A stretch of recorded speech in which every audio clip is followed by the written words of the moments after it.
Here inside of the FWAHA, I help with our marketing and fundraising efforts. Professionally, I run a research-based strategic planning organization. The association brought me in as a professional to help kickstart their strategic planning efforts.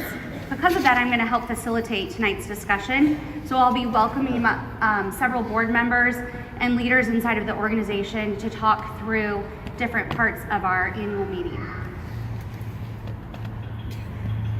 So tonight's agenda, we're going to look back, just do a quick review of what the association is, what we're about, why we're here. We're going to look back at last season, the 2018-2019 season, and then we're going to introduce the path, which is what the association is calling their strategic plan. We're going to highlight several things inside of the path, and that includes the culture. Culture involves several aspects: member engagement and member dibs, which you'll learn more about, fundraising, and also communication. We'll talk about PSM Force, travel, and select teams, and then we'll talk about the FWAHA high school teams as well. After we've presented the information, then we'll open it up for a Q&A. So that's kind of where we're going tonight. So, association overview. This is the mission and vision of the association. It's not something that's always out in front of us as family members, so we want to make sure that you guys know what that is. The mission of the association is that they commit to provide all hockey players, families, and coaches with a premier development experience through appropriate levels of play. And the vision that the association holds is to be a hockey program developing the whole athlete for all levels of hockey. You're going to hear more about the whole athlete as we talk about culture. But I do want to kind of call out a few things. So the premier development experience. You're going to hear a lot through this evening about the path and how that is really focused on the development of our kids. So when we talk about premier development, we're really talking about additional emphasis and focus on the development of our kids for the hockey program. And then appropriate levels of play based on your individual players' needs, growth, and wants as they progress along their individual player path. Okay, so you're also going to hear a lot about USA Hockey's ADM. ADM is something you may have heard of, but maybe you don't know a ton about. So we want to make sure that you are equipped and informed on what the ADM is. And so USA Hockey adopted the ADM, and it is a model for development.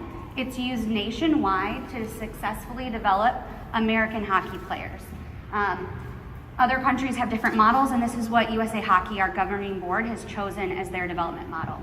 Associations using the ADM, and why the association has kind of picked this as our target, they experience more efficient skill development, they produce more skilled players, and they see a higher retainment, and recruitment of players into their programs.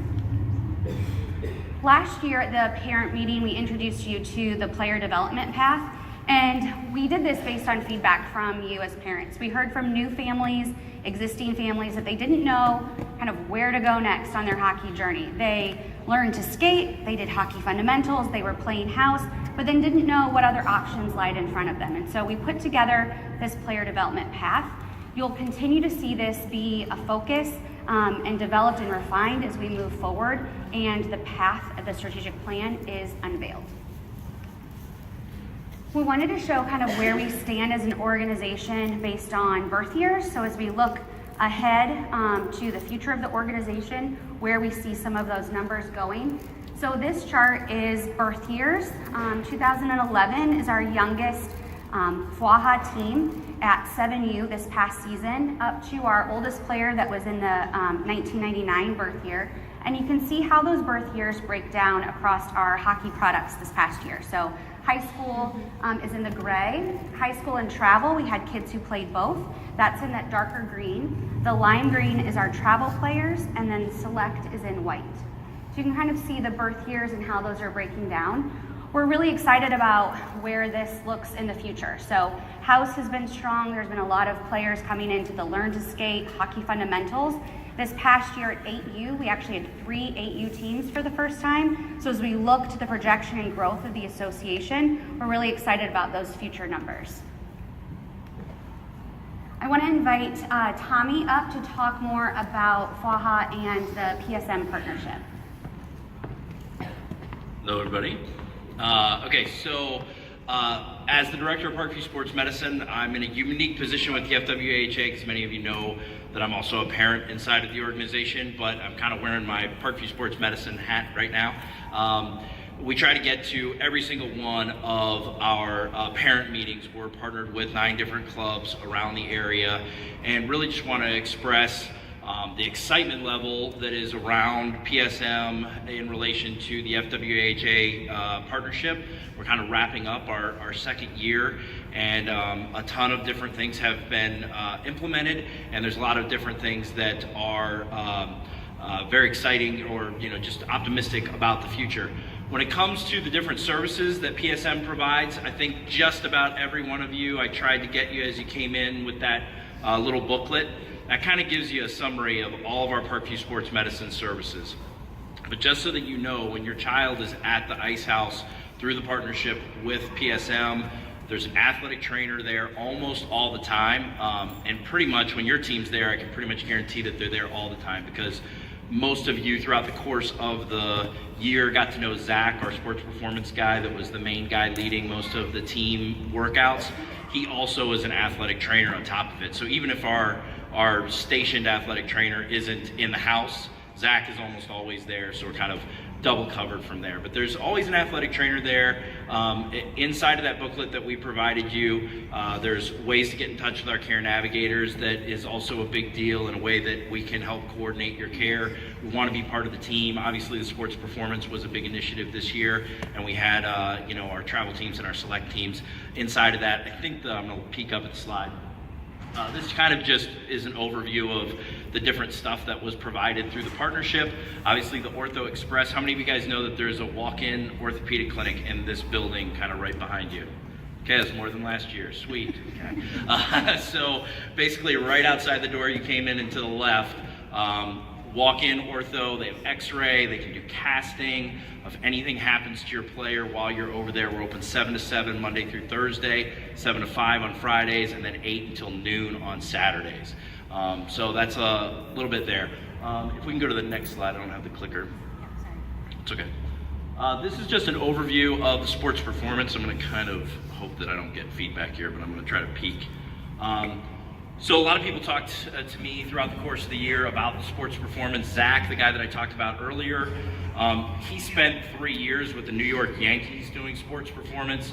He spent the 3 previous years before he joined our team doing the sports performance for Indiana Tech's hockey team. So he's got a ton of experience. He's underneath Scott Charlin, the manager of our performance, who has 20 years of experience, mostly in the collegiate setting. He was at Ohio State, St. Louis, Temple, Butler. He kind of designs the program along with Zach, and then the guys implement it every night. So this is just kind of to show you the different results that our teams, you got those assessments as parents at the beginning of the season and at the end of the season, so you were able to see how your player improved as an individual. But this is what our teams did across the board. The left side obviously is the average, but when you look at some of those ones from some of the 14U teams, the broad jump, that's an average of 10.8 inches improvement that the 14U select team made. So we're always open inside of the partnership for collaboration and feedback. This was our first year doing sports performance with the association. I've talked to a lot of the coaches. We've gotten a lot of good feedback. We think we can improve upon it even more next year. But would welcome, at the end, if anybody has anything that they want to talk to me about PSM related, I would be more than happy to do so. Thank you.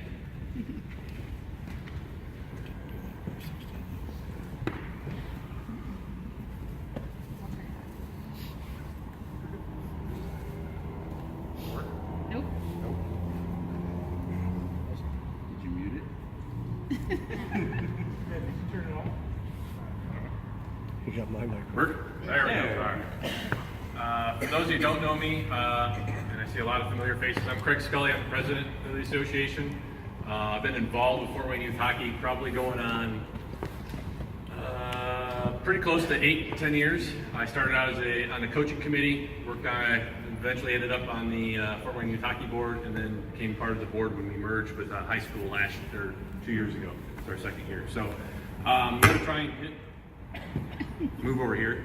I'm going to try and hit on some highlights for the season. I think we had a pretty successful season overall. I think some of the things we're going to kind of talk about tonight kind of will build on what we think will be a better season next year.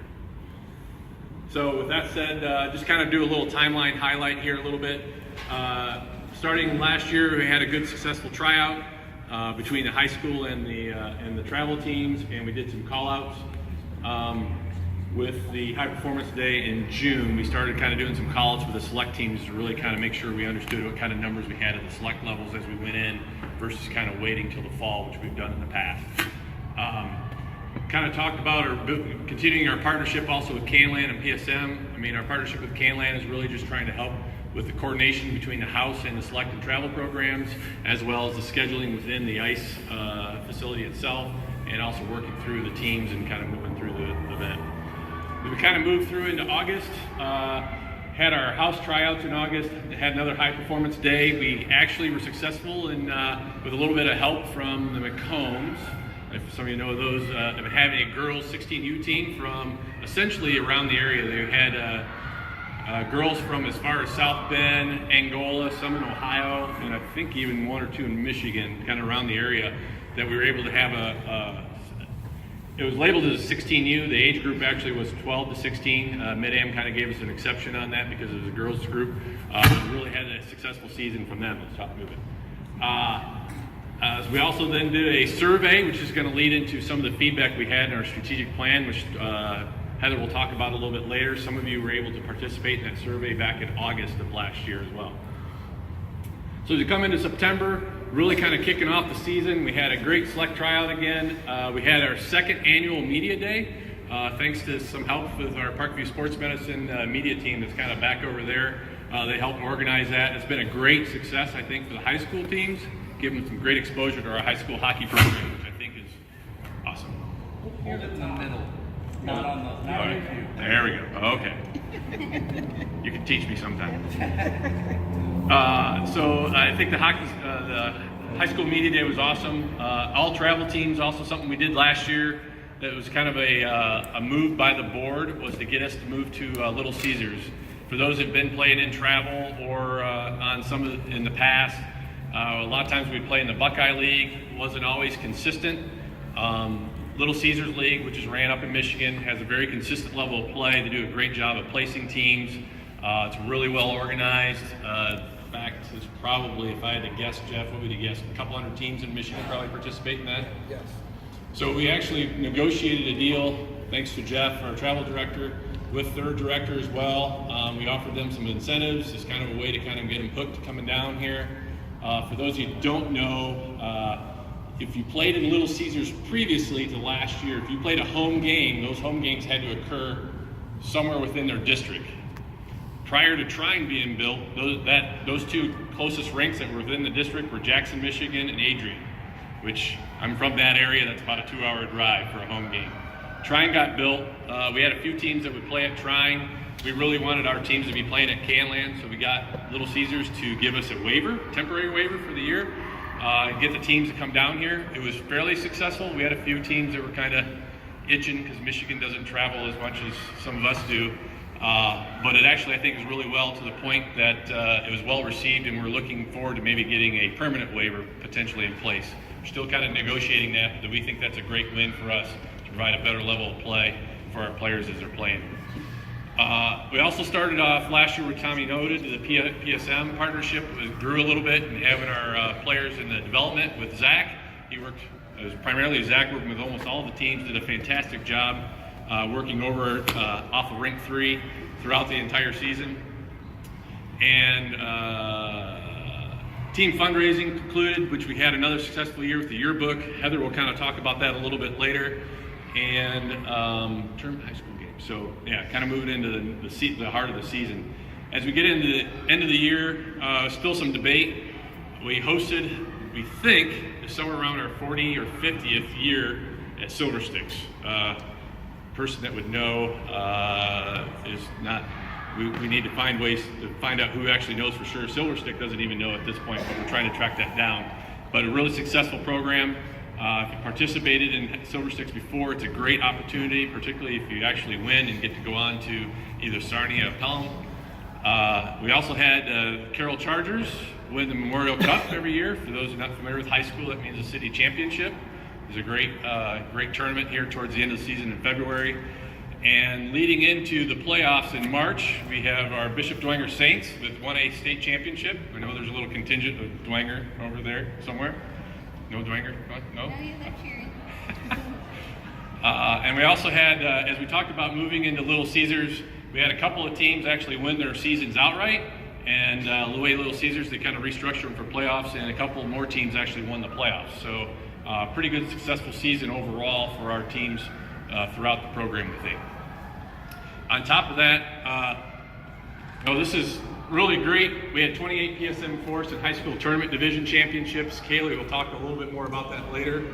I think overall, from a board's perspective and my perspective, even as a parent, that we've actually had really good success, and we've had good building and momentum towards hopefully a strong program that we want to build a foundation off of. So.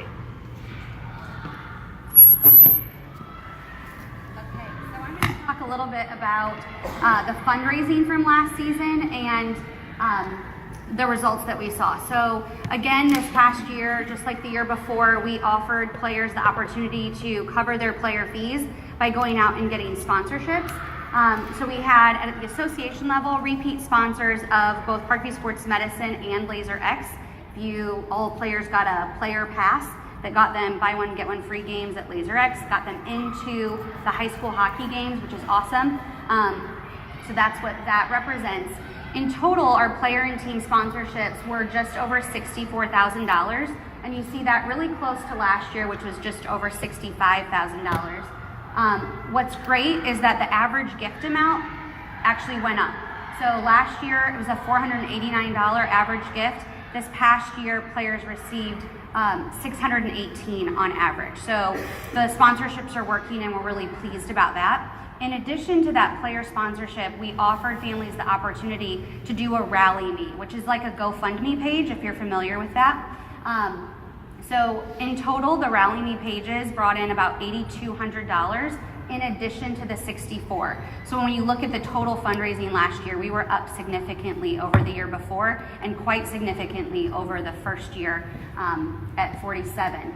And then the Rally Me's averaged just under $600 or just under $700. So we're going to continue those successful efforts in this next season, which you'll learn more about as we continue the path. So I want to introduce the path. I've talked about it a little bit, but I want to tell you a little bit more about what it is and why a strategic plan. So what is a strategic plan? Why does the association need one? You may work in an organization that has a strategic plan. A lot of nonprofits go into strategic planning. And this is really important because it allows an organization or a business to really define who they are, what they're about. It helps bring clarity.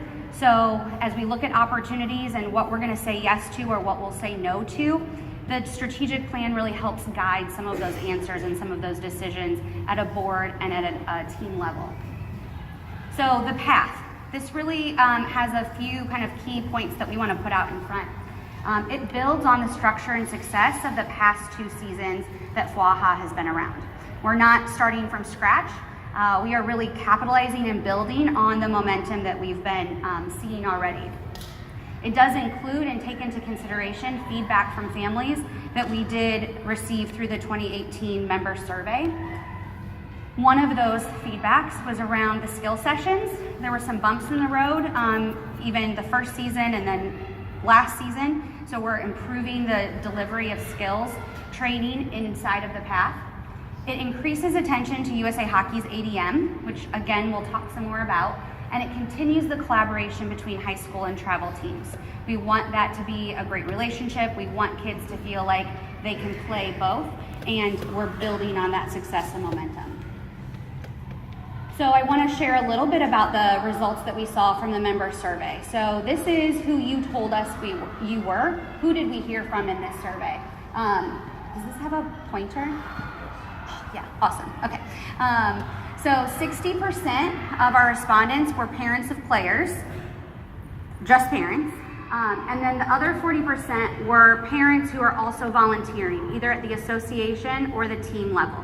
So We heard from a really good number of very active and engaged volunteer respondents, and then from our broader population of just parents as well.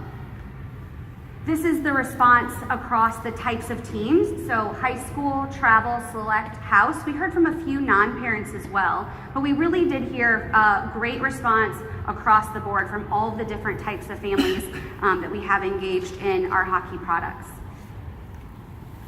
And then this is a chart showing how long you've been involved with the organization, and it is pretty much split right down the middle.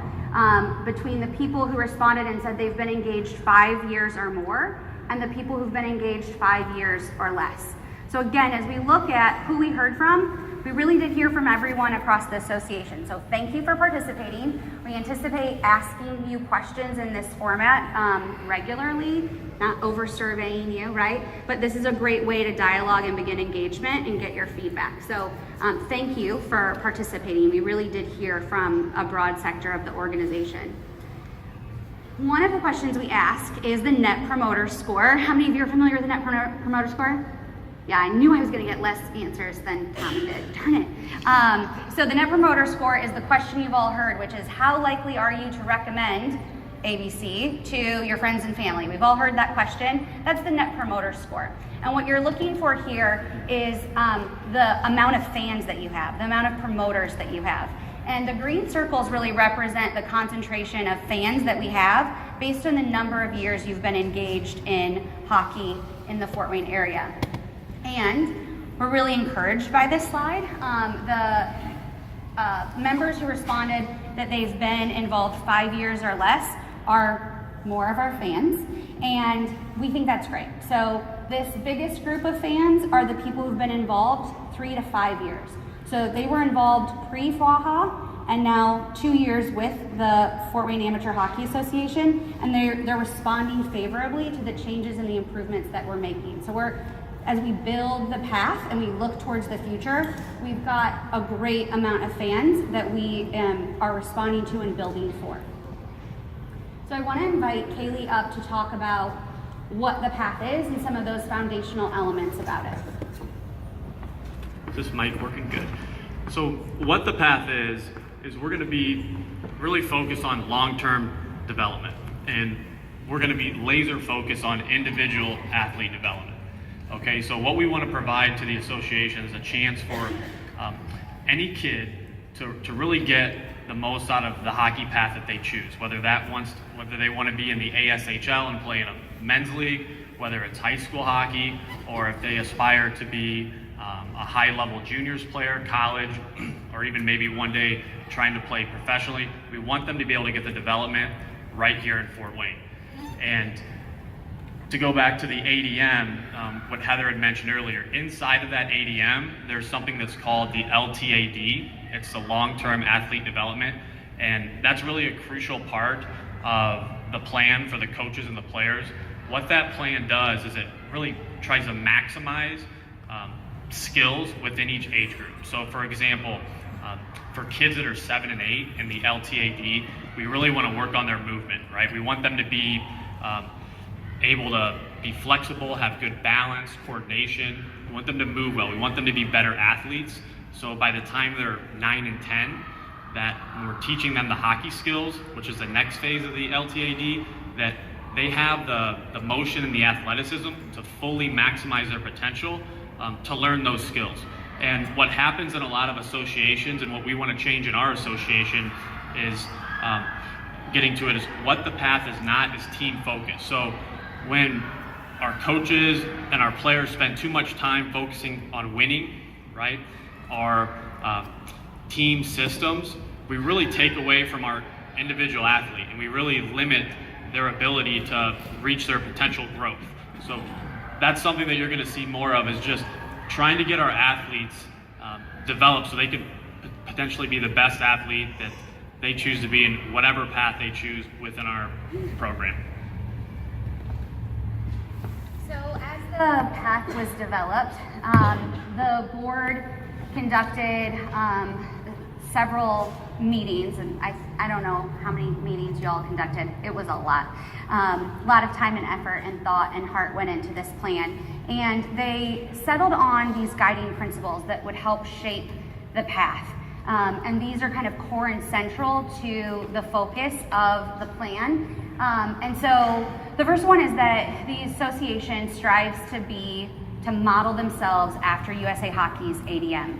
Okay, it is a great bar. There's even a higher bar, which is being an ADM model program, and the association is really focused on using these ADM standards that the governing body of USA Hockey has set out.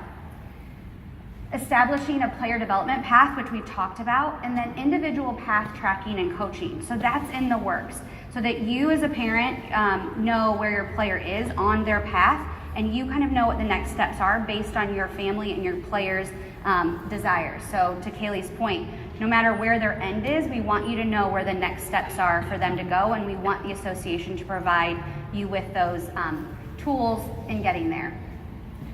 Prioritizing whole athlete development. I mentioned that a little bit earlier in the mission vision, but this involves setting development standards and also encouraging off-season sports, making sure that our players are taking a break from hockey and playing other sports. The experts can talk about why that's very important. Enforcing USA Hockey's coaches, parents, players, and spectators' code of conduct. I'm going to talk about that a little more in the culture slides. Then developing and implementing the coaching standards in development so that you know, no matter who your child's coach is, that you're going to be receiving the right type of development for the player at their age group. And then utilizing transparency to build trust. It's why we have parent meetings every year. It's why we have communication. We're going to be really focused in on doing more of that as well.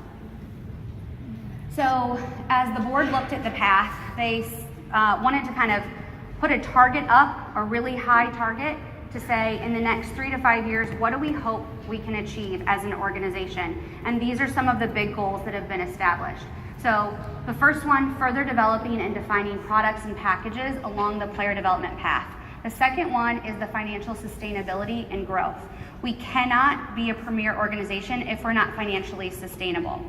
Inside of the player development path and those products, part of that is defining a premier hockey product. So as we talk about the hockey products that'll be part of the 19 and 20 season, future thinking, considering an ADM model program designation for the association, for the forced travel teams, having all of them being able to compete at Iserman level inside of the Little Caesars organization.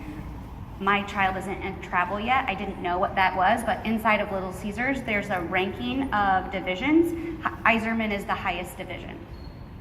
All forced travel teams at the appropriate age competing for a national championship. That really only applies to 14U and older, but setting that target and that goal that we have competitive teams at a premier level who are aiming for that national championship opportunity. And then piloting a AAA Tier 1 program at the younger birth years. And then also, when we talk about sustainability and partnerships for our partners, looking at Hanlon and bringing a national championship to the rink as well. I'm going to talk a little bit about the path and culture, and I'm going to start with USA Hockey's codes of conduct. This is incredibly difficult to read. I'm not even sure my front row can do it. But this is a literal screenshot out of USA Hockey's guidebook for this season. We're going to make sure that this is online and easy to access so that everyone has the ability to understand what these are. But this is the coaches, players, and parents and spectators' codes of conduct. At this point, some levels of hockey have discipline committees, like high school. The association has one as well. But really, at this point, when you register your child to play hockey with the association, we've asked you to check some boxes, that you've read the codes of conduct and you agree to that. But what this is really about is holding one another accountable for appropriate codes of conduct, that we are behaving in a way that supports hockey in Fort Wayne and supports the development of our children. So we're going to be aiming towards that this year and moving forward, that really we're accountable for these codes of conduct in a bigger way than just checking a box at registration. One I want to call out specifically under the parent code of conduct is USA Hockey really encouraging us as parents to volunteer. When I showed you the slide of who we heard from, and 40% of our respondents were volunteering either at the team or the association level, we want to see that at 100%. And I'm going to invite Brooke up to talk more about why we want that as an organization.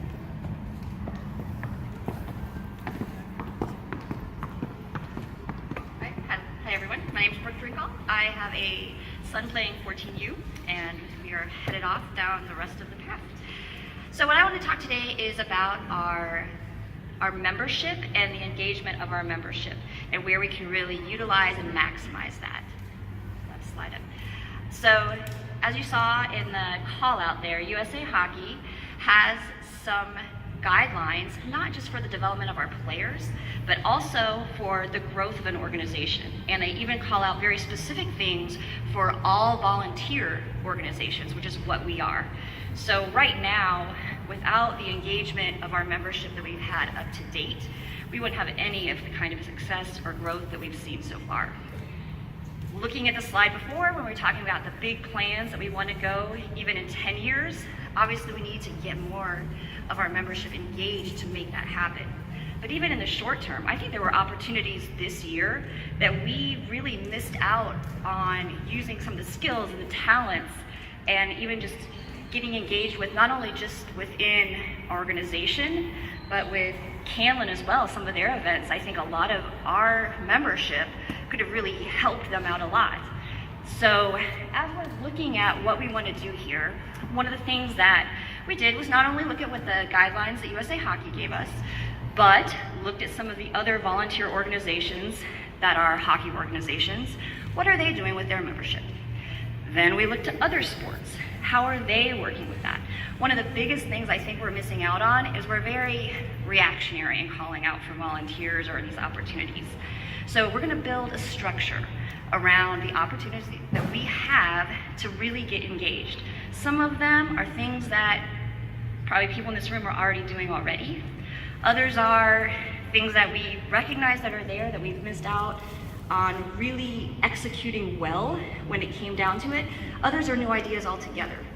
In order to make that happen, we're going to take advantage of some of the add-ins that Sports Engine has for us. There's actually part of the application called a DIBS program. So for us in our membership, we're going to have a member DIBS. It's a very structured way to see all the different places where you could plug in, use your talent, use your skills, use your time to help build this organization and get it the rest of the way. I'm going to cheat and look at the sheet here. So even starting as early as registration, you're going to see that we've broken down the levels of volunteer into 4 different categories. Those are the bullet points up there. So you'll see them at the team level, but there's also a lot of organization-wide roles that we would love to see people get more engaged in so that we can continue to build the organization as a whole. And then be able to also support other organizations as well. So at registration, you'll be able to indicate areas where you are interested in finding out more about that. Also, if you're saying at all, there is a way to opt out of the obligation, and that comes with just an extra like $100 buyout fee. But I don't want to see the money, I would rather see the faces. So hopefully we'll get a lot of response to this, and putting a structure around there, giving the visibility to some of the different opportunities that are out there will be enough to call our membership out.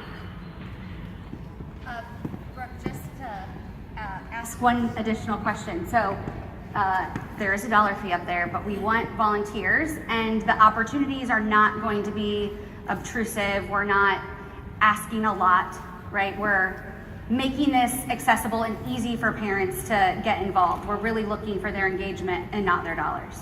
That is correct. And the other side of that too is you'll see a lot of opportunities out there that we're putting out there, but as this grows and we have this engagement, you'll see other opportunities out there as well that we should be adding to that list. So probably other organizations you're involved with. I don't know if anyone does anything with Turnstone, but they run their organization very similar with that, calling out for volunteers in all of the events that they run. So hopefully we'll be able to grow that along. Awesome, thank you.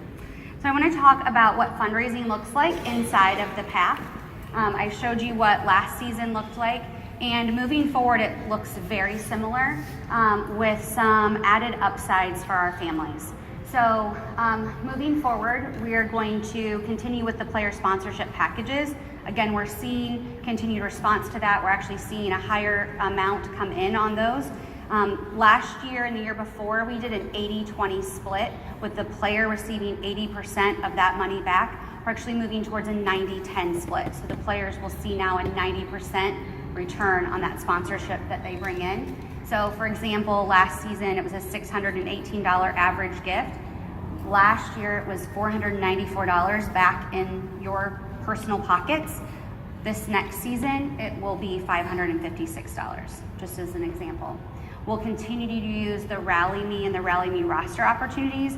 We hope that more families will take advantage of that. It's a really simple function, and we, again, saw a great response to that at all levels, from select and travel to high school, from our youngest ages to the older players.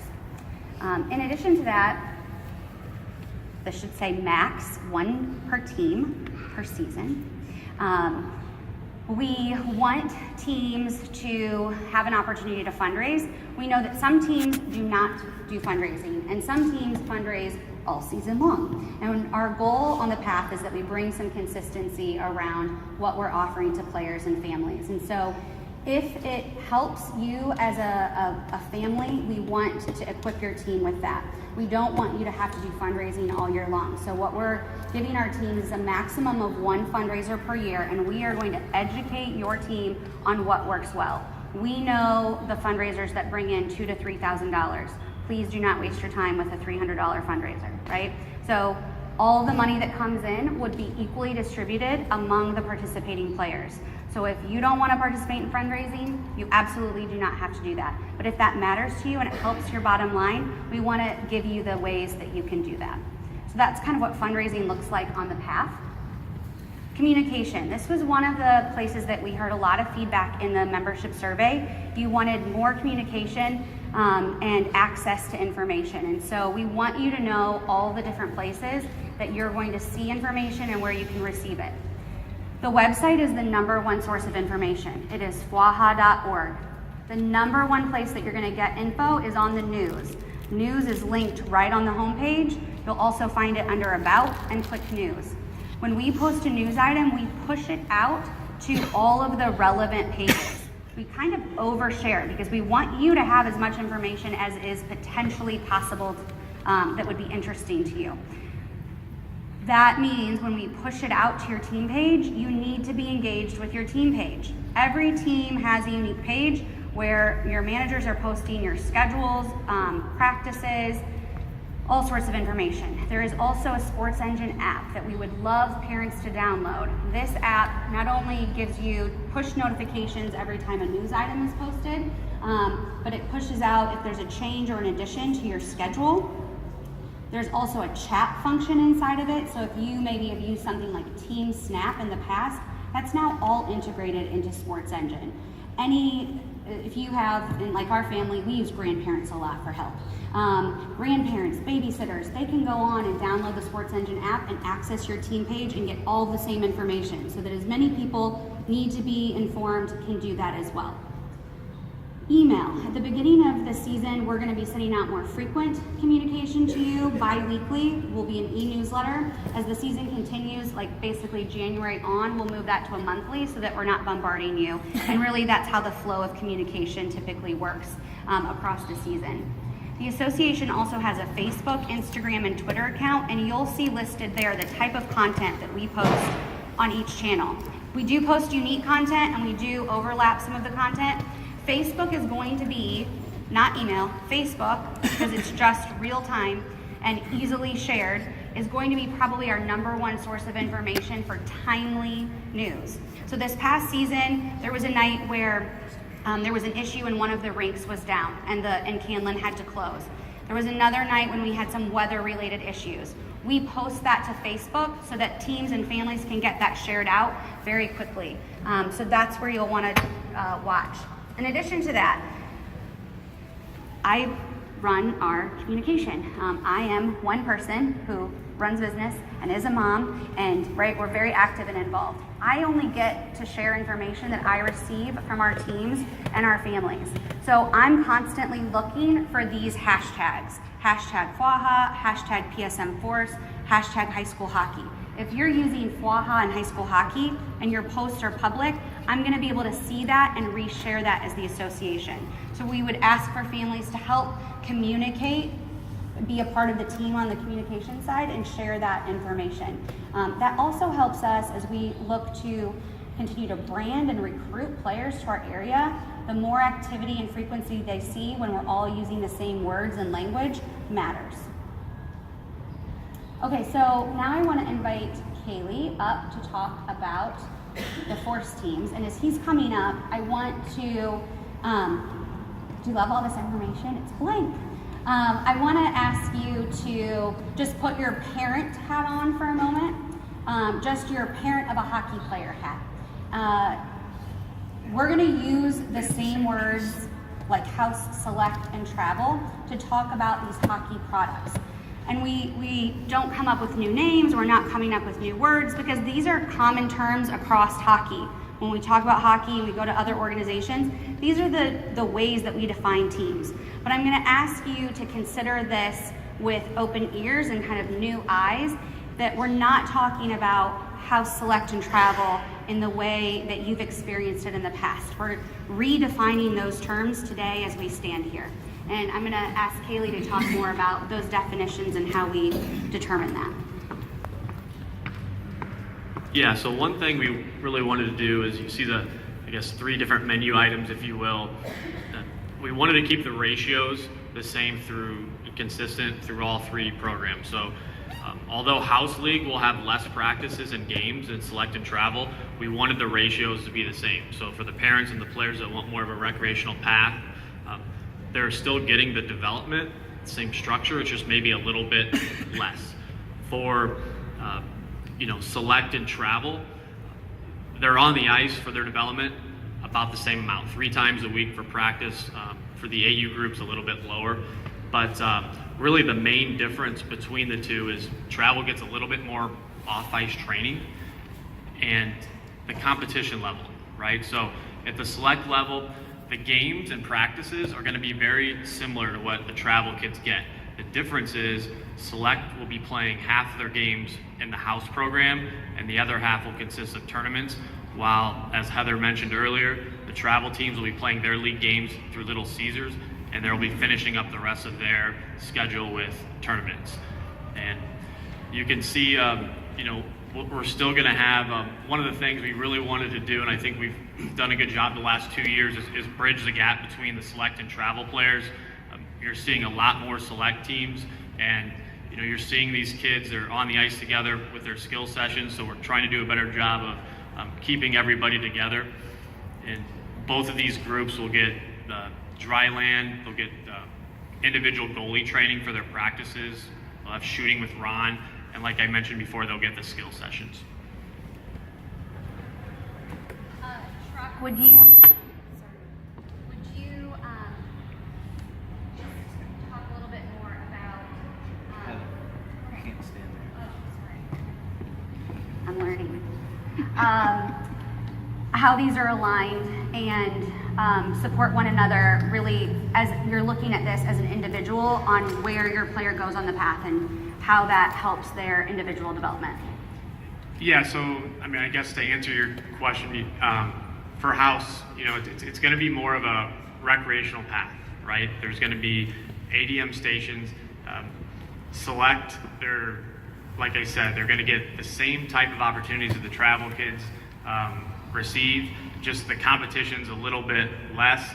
When you look at the competition level, for Select it says A or B, and then for Travel you see AA. So depending on how good our Select teams are, they can play at a higher level. If it's a weaker team that year, or if we have 2 Select teams like this past year where we had 2 Pee Wee teams, we split the teams evenly.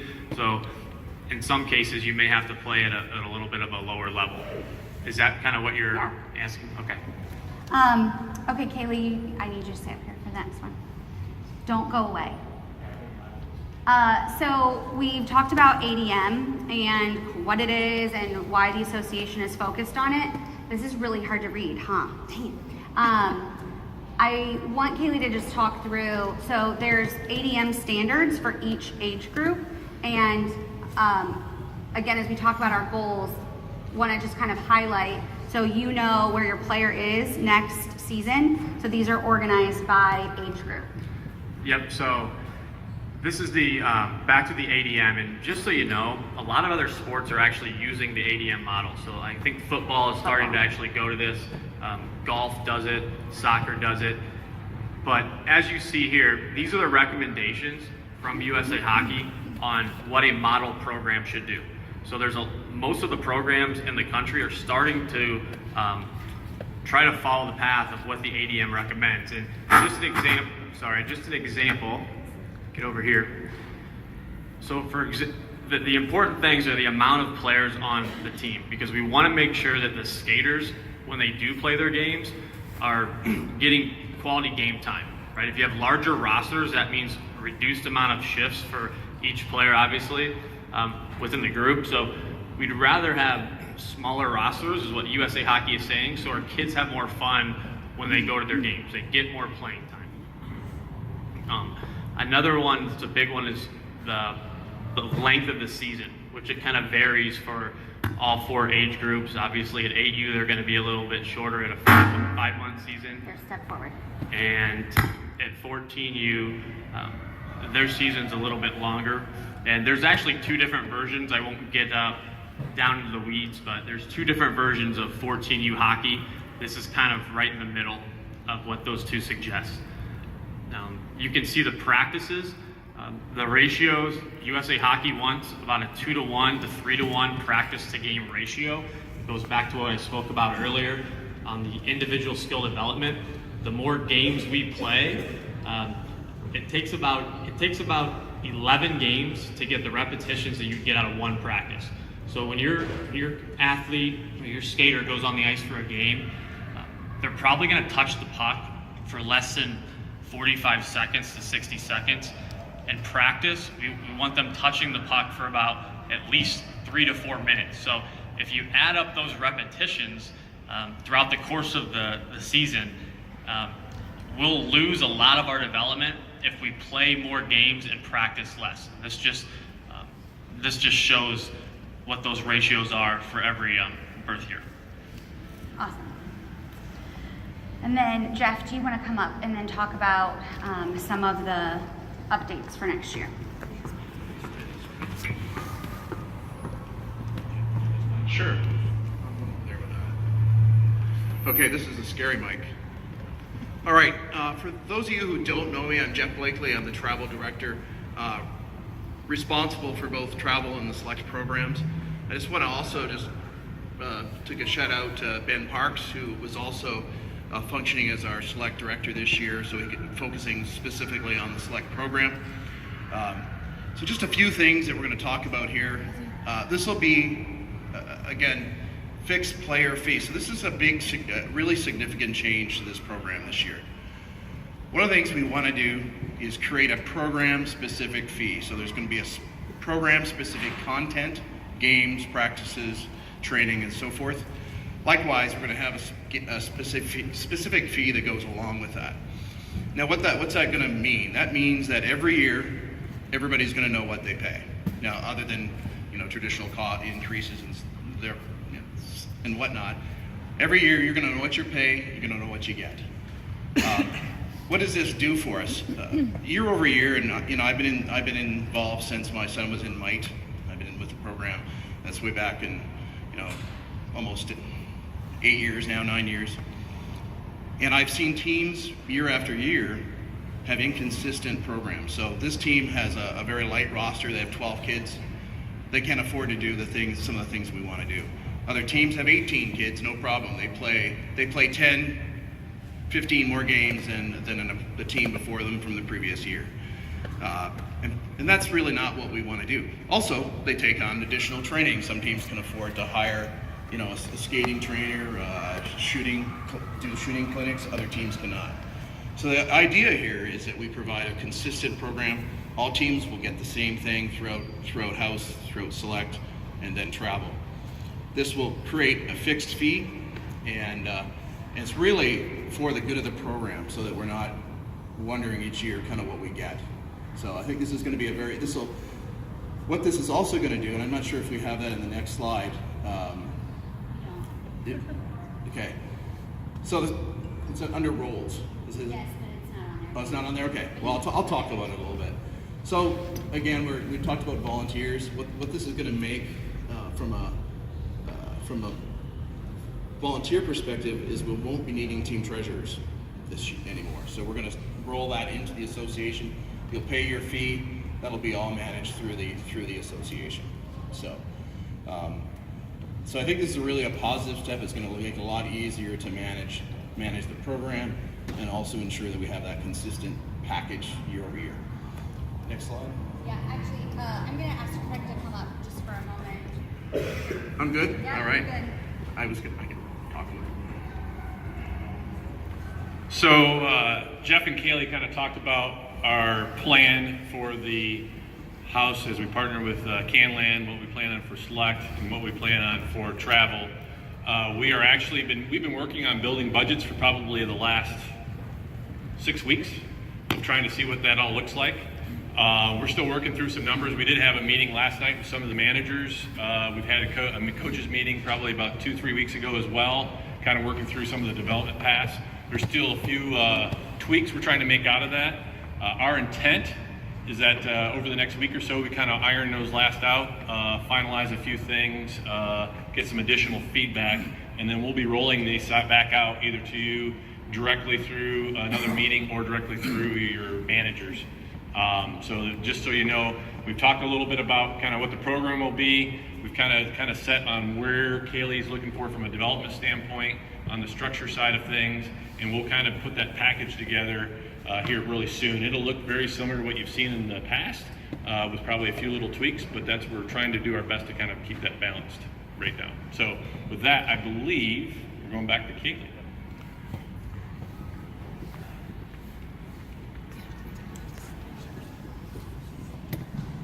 Yep, so some of you have probably heard about the dynamic with now high school hockey. We're going to drop down to 4 teams with 1 JV team. So we're going from 6 teams in high school hockey to 4 varsity teams with a JV program. Why are we doing these changes? One is to try to improve the development for our top level kids and the kids that maybe aren't as talented as our top level kids.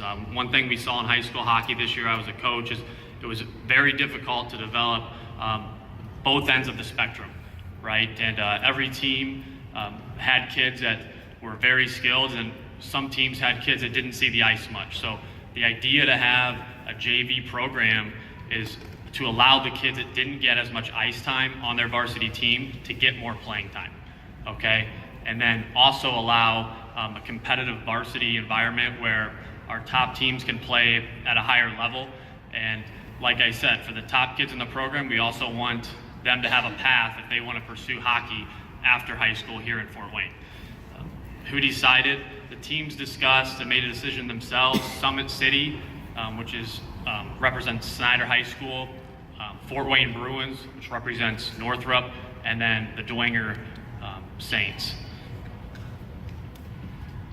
And so what does this look like for the U16 and U18 teams? Okay, it's been this has been changing every year. I know 2 years ago, I think we had a pretty rough meeting with some of the U16 and U18 parents on the dynamic, and we want to create a strong pre-post program, knowing that high school is going to offer more competitive games. So what this will allow us to do is for U16 and U18, we'll be able to do showcases during the season to allow the top kids in high school to go play in front of junior scouts or college scouts to hopefully get them seen at the next level.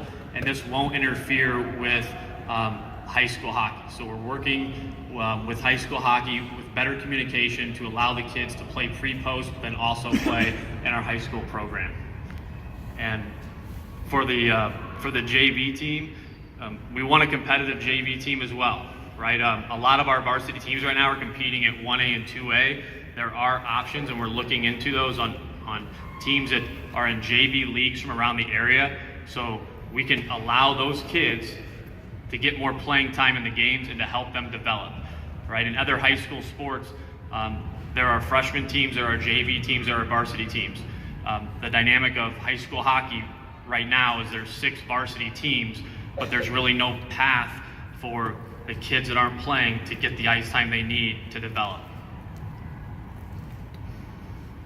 And then these are some of the things that are still to be determined. The season length, the schedule. I think, Tom, we talked about maybe, obviously condensing the high school season with only 4 teams. They're not going to play each other as much, but they do more crossover games is kind of the idea. And then we push the start of the season back to allow those pre-post teams to get some games in early in the season and probably to play less during the high school season, so we're not burning the kids out. The schedule, tryout process, and JV team details are still in the works. And we will have a high school parent meeting for the high school parents only to get more into the discussions and to give them more information when we find that information.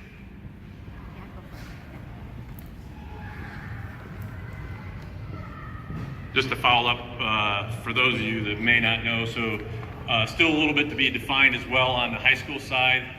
For those that may be involved at the high school leadership level, the high school meeting that kind of took place where the presidents decided to kind of go this direction was less than a week and a half ago.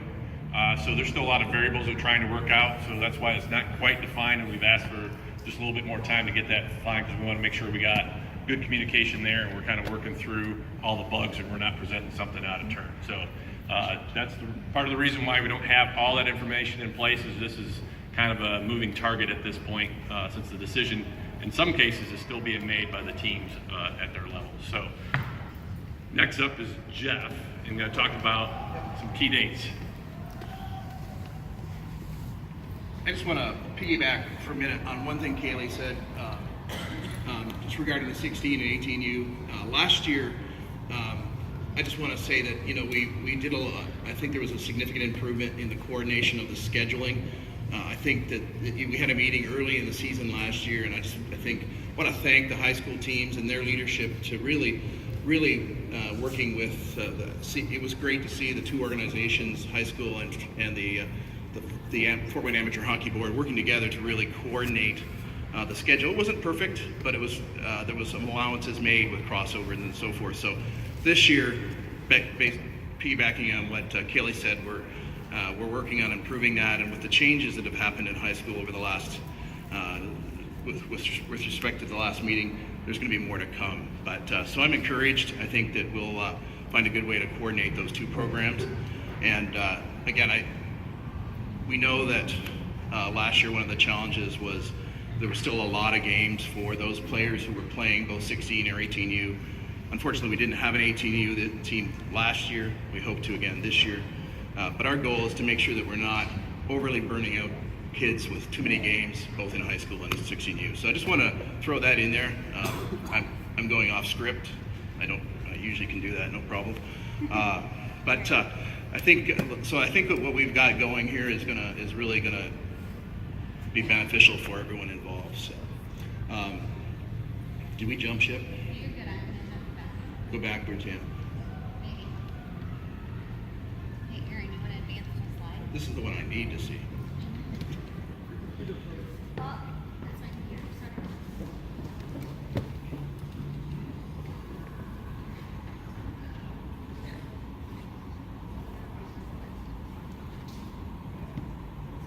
Okay, great.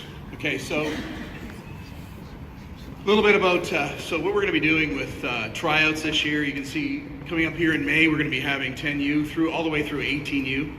They will be birth year tryouts like last year. So generally speaking, we'll be going in order of youngest to oldest. That is a little bit strategic, and it does allow those kids who might be strong within their birth year to play up, if that is an option. We're very selective, I would say, in what we allow for play-ups, but it is still an option. again, it has to be a child who meets that criteria that's set out in our regulations. Another big change this year, we want to look at all players as players. We don't want to look at them necessarily as house, necessarily as select, necessarily as travel. All players will try out in their birth year, whether they were select last year or travel. The fall tryout for select will disappear. So select players will try out at the same time as travel players. We want all kids to have that opportunity to try out, be evaluated. Now this doesn't mean that if you want to play select, you have to. It just means you get to try out. All kids get to try out together. So we'll allow, if you don't want to play select, or you don't want to play travel, you can still have that option. Now we understand that'll be a change. So if there are, quite often people may not be thinking about hockey until the fall.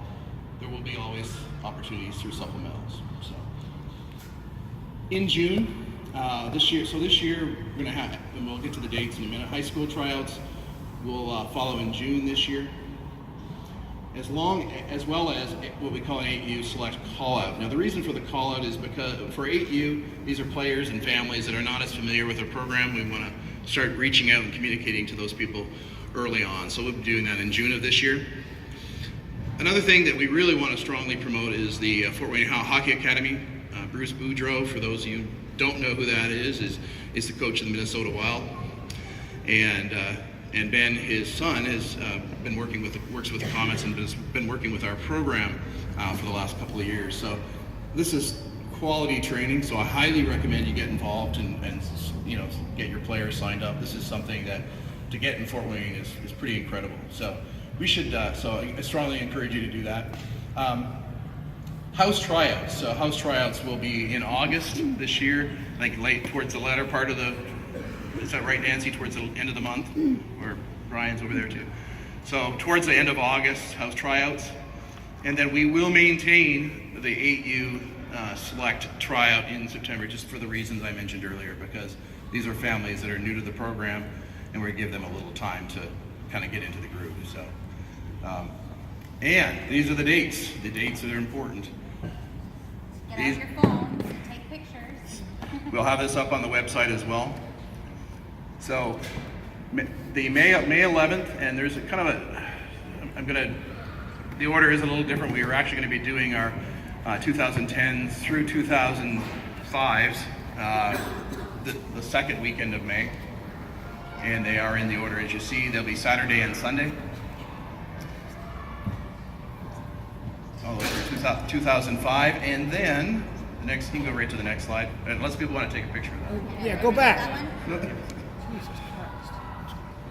Smile. We will be, again, last year I want to thank all the managers and volunteers from teams who helped make the tryouts. They ran really smooth. They were really successful, so we'll be calling on volunteers again this year to help us kind of man the table and monitor the locker rooms and so forth. So thanks, and we look forward to our volunteers there. This year is for the 18U, 16U tryouts. We're doing those the weekend of May 4th and 5th, first weekend in May, and we're doing that to allow for the Mid-Am camp, which is for the 03s, is the following, 03s and 04s is the following weekend, so we're going to make sure we try to avoid that. There's a lot going on in May, so we really got to balance some things. I know at this age, there's kids with high school events, and 18Us have SATs and all kinds of things. So lots going on. We're trying to balance it, and we encourage everybody to come to both tryout dates. If you cannot come to a tryout date, please send an email either to myself. My email address is on the website, or anyone on the board, just so that we can communicate that and make sure that we can account for it. I think that's it. Thank you. I see you. Yeah, you're welcome. One note. What did I do wrong? Oh, all the positions. I'm good. You can take that one back. Actually, I'll take it and I'll just write it down. Thank you. One note. So registration for the 1920 season The goal is to have that up after spring break. Let's all enjoy a break, and then we can think about next season hockey. So that'll be up, and from a high school parent meeting perspective, that parent meeting will happen before your tryouts. Again, our goal is to get everyone as much information as possible so that you kind of know what your opportunities are and then how to access those opportunities. So in that regard, kind of giving you as much information as possible. Last year we created an FAQ document based on the questions that we often hear from families. We are updating that document with some of this information, and we'll be posting that online. We will also be posting this entire slide deck online, and that should be online later this evening on the news page on the association website. So please definitely check that out. We want to give you as much information as possible. The goal with this FAQ document is that you as a parent can look just at your birth year and know what the opportunities are so that you can evaluate those products as your player is on the path. Now we want to open it up for a question and answer session. We do have a microphone, so we would ask that if you have a question, raise your hand, and I will make sure that we are getting to everybody. Tommy will come around with a microphone, and then obviously our board is here to answer your questions. So, questions? In the back. Tommy, all the way by the window. Of course, you had to be all the way back here. He needs exercise. Hey, that's a shot fired. So on the screen, you had mentioned that it was a team decision for Snyder, that the parents or the team made the decision. I know personally I was not asked. We have a representative that was not asked, where it says team discussed and made decision themselves. So I don't know if this is a done deal, if the team parents can meet and make that decision, or if you guys have finally decided and that's that. The three teams are merging no matter what the parents want to do. So Nancy, would you like to answer that? When the meeting was held, it was held at the high school committee level, which each team president had a vote on the decision. So the three teams in questions, their team presidents voted to merge together. Now, I know in the case of one of the three teams, they have taken it to their parents, they've had a parent meeting, and there has been a subsequent vote at the parent level. The expectation would be based on the team bylaws as to how each team has to come to that decision. Okay, so does that mean that, for instance, our team can have a parent meeting and discuss amongst themselves whether they want to join? I would have to defer to what your team bylaws state. So for non-high school parents, we had 6 high school teams, and each high school team has its own kind of bylaws and operations. They act independently and play in the FWAHA League. So some of these questions, that helps maybe give you a little more perspective. Where are those posted at? You would want to That would contact be your team. your discussion with your team president. Okay. And then the second question I have, which was always with high school hockey, is a brother rule or a sibling rule. Snyder had 4 brothers or siblings that were teammates. When the new team, if it is made, is there a brother rule, or is it if one brother makes it and another does not, that brother gets released to play for an opposite team to play against his brother? Tom is our high school commissioner. For the brother rule, brothers their rights would be maintained by the same team. However, that does not guarantee that the brothers would make the team. They would both have to try out, and each would have to make the team. Well, I understand that, but if one brother makes it and the other does not, that brother then can be released, right, to be picked up by another high school team. Therefore, the brothers would end up playing each other, or brother and sister, whatever the case is. Yeah, that is possible. That would be up to the brother that was released to decide if he wanted to continue And then the brother rule still stays in place for the 3 teams that are remaining, like Leo and, Yes. but not the one that's joining. Yeah, it's the same brother. It's the same brother rule. Just because one brother makes a team does not guarantee that the other brother makes the team. Other questions? Yes, in the back, Tommy. When can we start fundraising for the individual? That's a great question. So you would need to be rostered to a team in order to begin fundraising. So once you're rostered to a team, we will make the packages out. We're not planning package changes. Actually, that we might be putting more opportunities, like more benefit for the business to sponsor, if that makes sense, but not major changes. So as long as that's finalized, we'll get that right out to you and you can begin fundraising. And actually, for those of you who played select this past year and tried out in the fall, you have a much longer time now to fundraise with tryouts happening in the spring and being rostered at that time. So all of our players will have the same opportunity to fundraise in that way.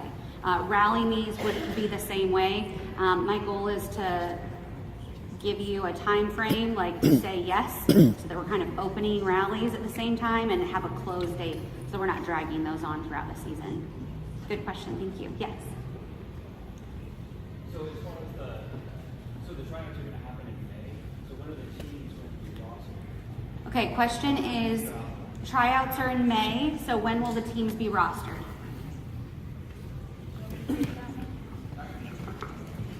Greg, or Jeff. So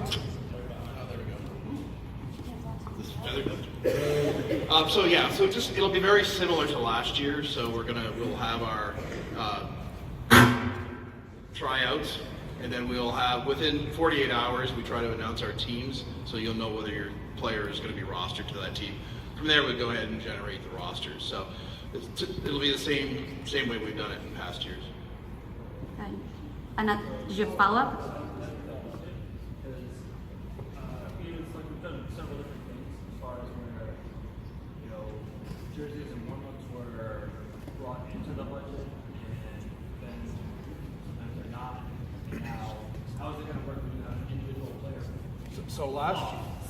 So question around budget, what's included in the budget and what's not, like uniforms and things like that. So last year, in fact, actually, we took the requirement for jerseys. So we made jerseys and all the apparel the responsibility of the parent. It was just easier to manage because what was happening year over year, sometimes team needed 4, sometimes they needed a whole team.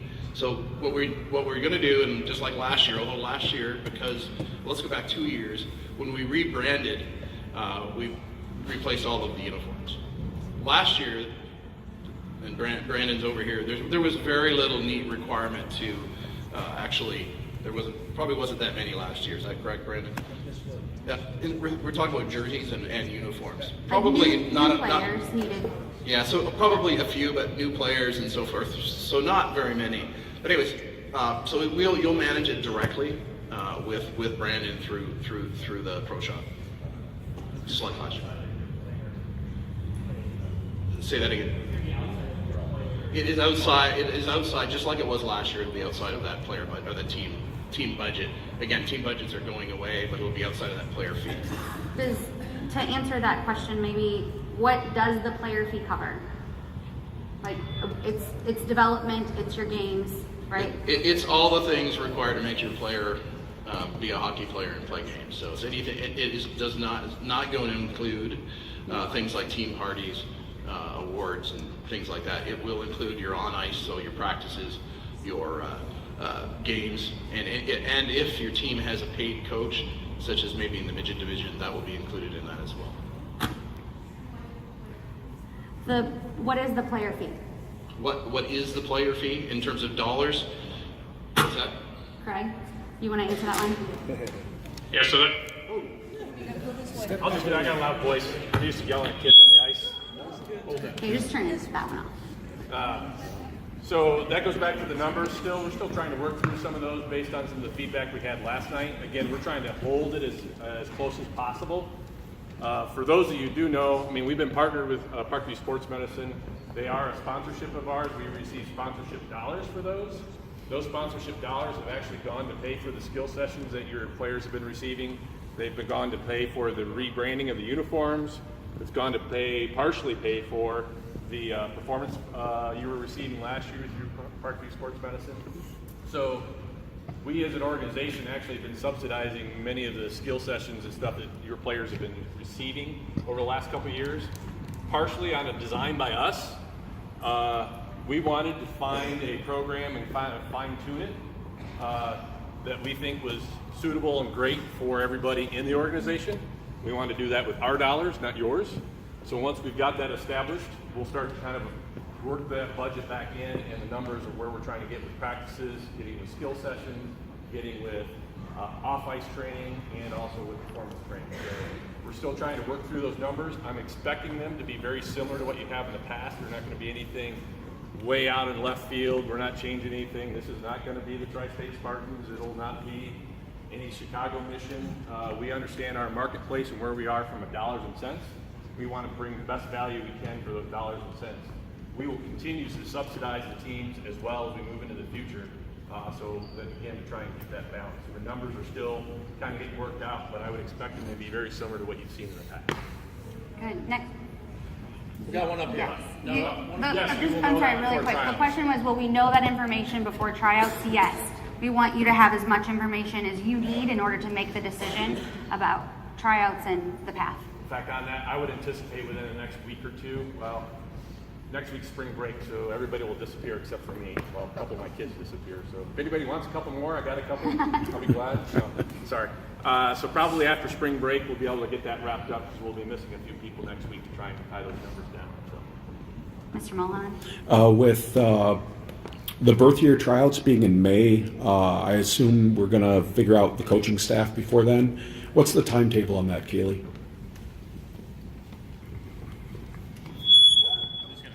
You gotta stand up.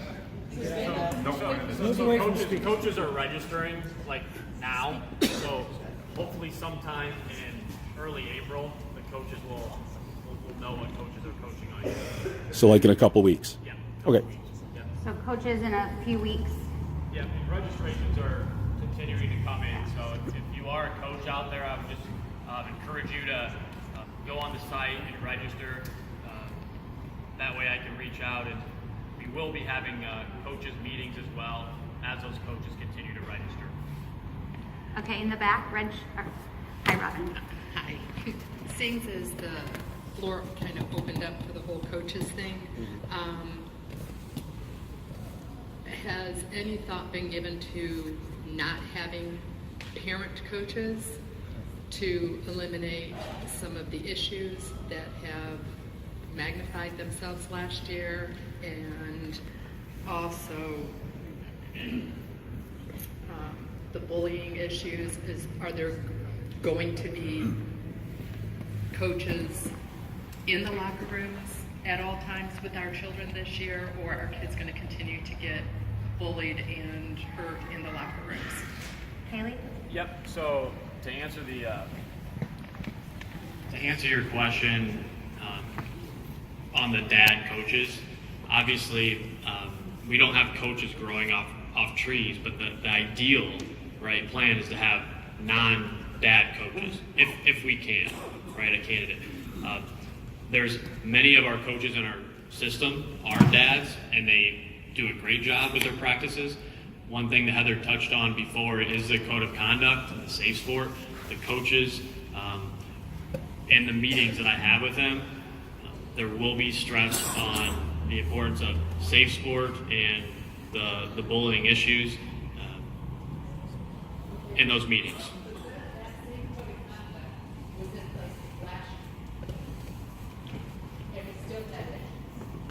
Can I add to that?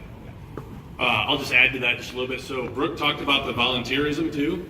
That would be one opportunity for volunteers, particularly on skill nights. We typically only have maybe 4 or 5 coaches trying to monitor 3 locker rooms, sometimes more based on the kids we have. So as a parent, if you want to volunteer, you can volunteer to help come monitor a locker room.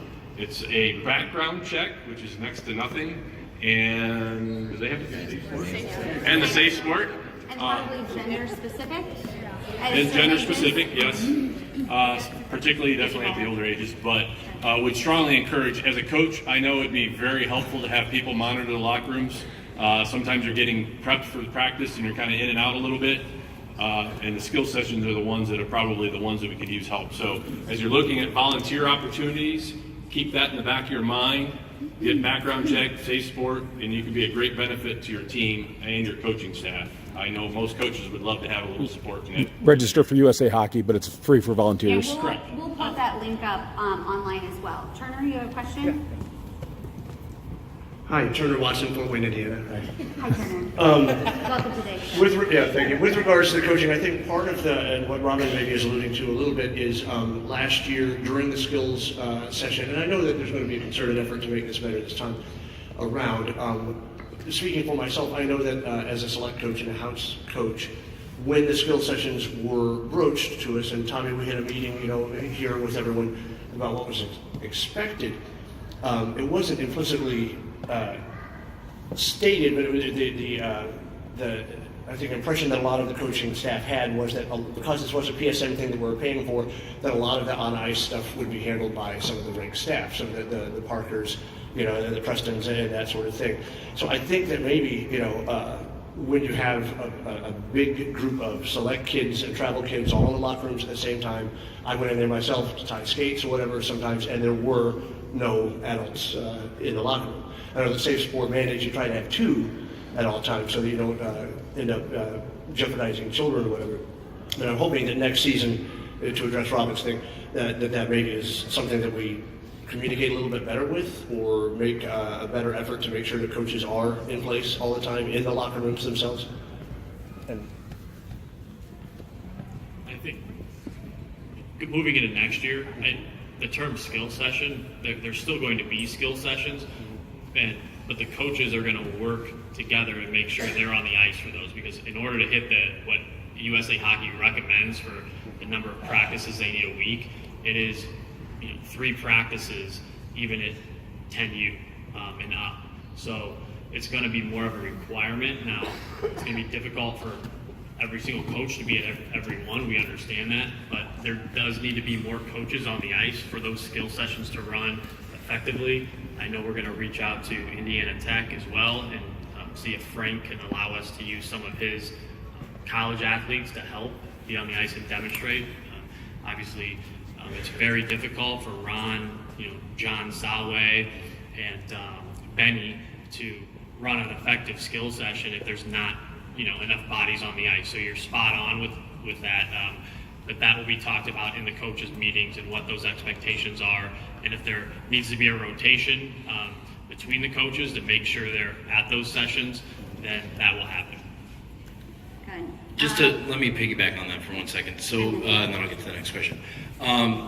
Just piggybacking on what Craig said, inside of the member divs, that is going to be a huge opportunity, and it's going to be something that's a lot more stressed. We have so many opportunities inside of the different programming that we have for parents to help out. This is a volunteer organization, okay? So it's not the same structure as maybe if you've experienced another sport and it's a for-profit company that has hired employees and all of that. It is a volunteer organization.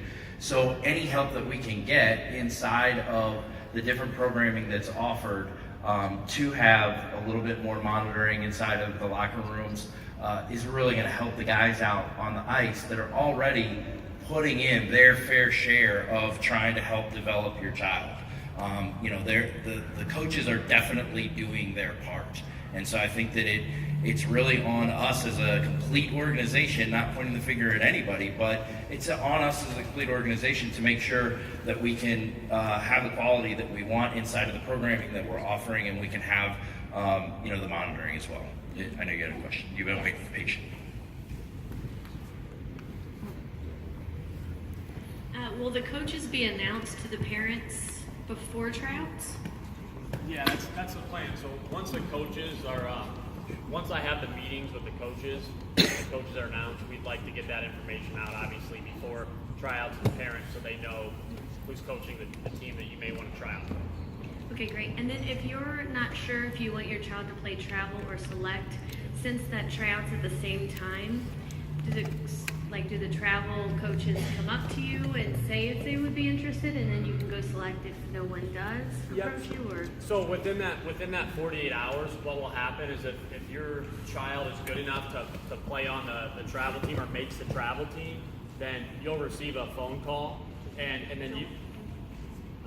Oh, it's okay. I'll just use my voice. Yeah, good. So you will receive it, and that'll be up to you at that point if you want to stick with select, if you're a select parent, or if you want to go the travel route. But we just wanted to give all the kids the same opportunity to come out, and that way all the coaches can see all the players, and they're on the ice together.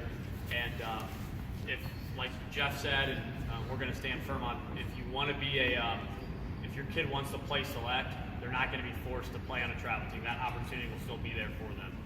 Can I ask a follow-up question for that, Keely? When it's going out. If maybe you don't know exactly what travel means or exactly what select means, again, we're going to give you as much information as we can. You might still have questions about the opportunity, and you might be evaluating the choice based on your own family's needs. Who should they contact if they have a question about what's right for their child on the child's individual path? They can contact me. They can reach out. You can reach out to me. Jeff, our travel director, can answer questions too. But if you have questions on the player development or what path is best for your kid, obviously I would love to have that conversation with you. And we'll make sure on the registration form that you have Tom's email for high school, Kaylee's email, and Jeff's email as well, so that on that registration page, you know who to contact when you have questions. Yes, thank you.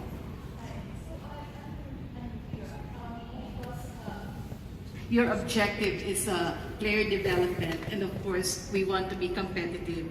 That's our goal. Does that mean that the rosters are going to be smaller and potentially we would have more teams? Is that kind of what you're seeing? I'm going back to the ADM slide. Yeah, so what level are you referring to? What age group? What birth year? 14U. 14U.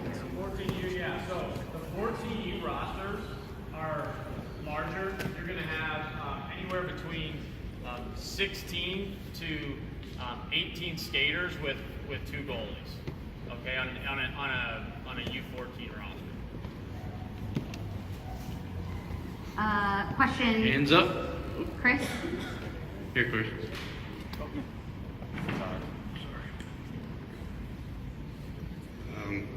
First of all, do you realize you put tryouts on Mother's Day? I noticed it when I was typing up the slide, but I'm a mom, so I also had flag football that day. So you had talked about having a one player, one budget, one treasurer through the board for all the teams, that each team was going to get an equal cut of the budget, correct? What do you mean? What do you mean by equal? As in, all the teams, all the players put their money into a pot. It's divvied up between the teams, correct?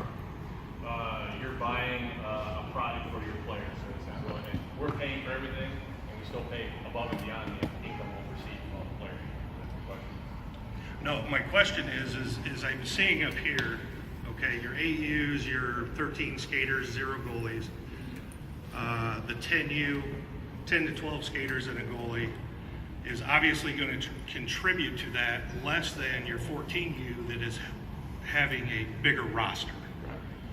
So is each team going to get the same amount of money, or is that going to be tiered? It'll be tiered relative to the income that's coming on. The subsidies, for all intents and purposes, without getting into the budget, I don't know what the actual numbers are. Registered for trials and all that other, registered for all that other stuff. And for short-on players, the association's still picking it up because you're buying a prize. We're still going to provide you what you're getting. Okay. So it'll be irrelevant of player teams. Now, to get to the extreme, if you got 5 players who come out for a team, we're not going to force a team. Right. No, I get it. So, but we are going to cover the difference if we can form a team, but we don't have enough to cover the budget. Back to your original question, it is somewhat tiered. The subsidies across each team is roughly the same. So how much each team is getting from the association to pay for everything they're getting is roughly the same. Okay. And then with being one treasurer, have you built in checks and balances to keep that in, keep the budget in line? Yes. In fact, some of the discussion is we may actually hire a part-time accountant. So if you know of anybody that might be interested in a little part-time work, we'll have a lot to go through the association. We understand that. One of the associations we've talked to that is not hockey, that does something similar, they hire somebody, they have a little bit more assets and some other stuff that makes more sense to have full-time. I don't think we need that. I talked to an accounting firm just to kind of get that sense that we need. So my sense is that we'll hire somebody part-time to help with the check and get stuff made out, and we'll have a lot of stuff kind of going through. If you're familiar with, as far as checks and balances, if you've been in our association long enough, you know we may have had an issue a couple years ago. So checks and balances is very high on our priorities as it relates to our accounting practices inside the association. So. Jeff, did you have an additional comment? Just a simple little question, Yeah. by the way. Yes, it was on Mother's Day. I think it was on Mother's Day last year. We did realize it was on Mother's Day this year. So the expectation is, if you have a player trying on a Mother's Day, that they're supposed to provide their mother breakfast in bed. Ah, I love it. Everybody here, all the moms hear that. Your player gives you breakfast in bed. So this question here, and then we'll come to you, Mr. Mulholland. Okay, he kind of asked my question because it was about the budget, because it's a player fee and not a budget. I guess my question would be though, I know for our team, we always get a refund and we pay for extra things out of our budget.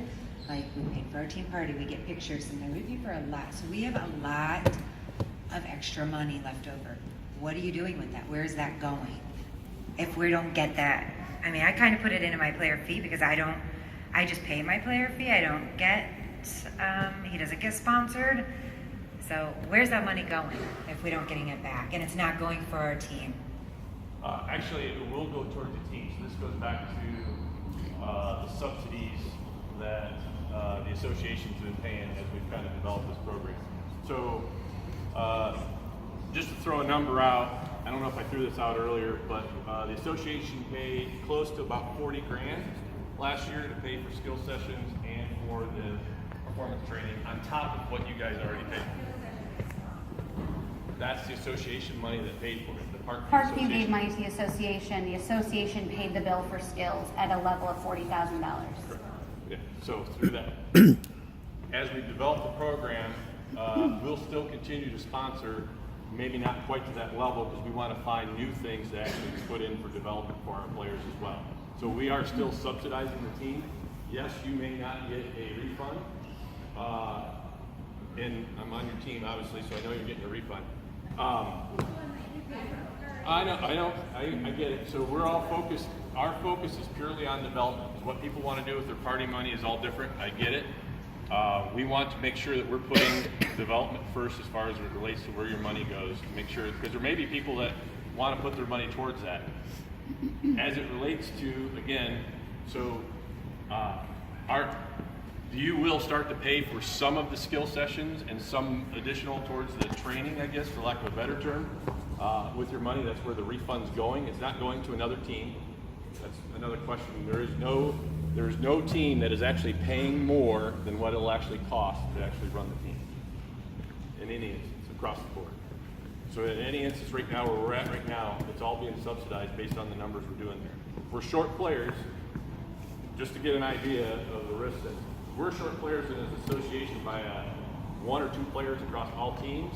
It's about another $40,000 out of our pocket, the association, to pick that up, which we have the funds to do that, but not over a course of many years, so we hope not to do that. So it's our job as the board to keep on driving players into the association, driving is not the right term, inviting and getting people to join the association to keep the players up and keep the skill levels up. And part of that too, Craig, as I understand it, is consistency. So your team gets a refund, some teams pay for other things, some people don't get a refund. There's a lot of unknowns. And so part of this is the consistency, so that as a player in our association and a prospective player, you know exactly what you're getting, you know exactly what you're paying, and your player is getting the development that they need. I can speak to that specifically. So our team 2 years ago, 12, 13 players, right? 12 players. So we would have never been able to do what we did this year with a 12-player roster. Correct, but you still can do fundraisers. So you still can do fundraisers. But we don't want, what I'm hearing is we don't want it to be dependent on you having to go out and do fundraisers to get the development that your kid needs and the experience that you desire. So the goal here is to develop a consistent package that you know what you're getting and you don't have to do extra work. And the association is then taking on all the risk attached to that. You know, so yes, they're getting every single team is going to get more in value than what you're paying for as a product. Every single team is being subsidized for the actual cost that it is to provide what our players are going to receive on and off the ice. It's being subsidized by so the value you're getting for the price that you're paying is greater in every instance for every team, no matter what you pay for.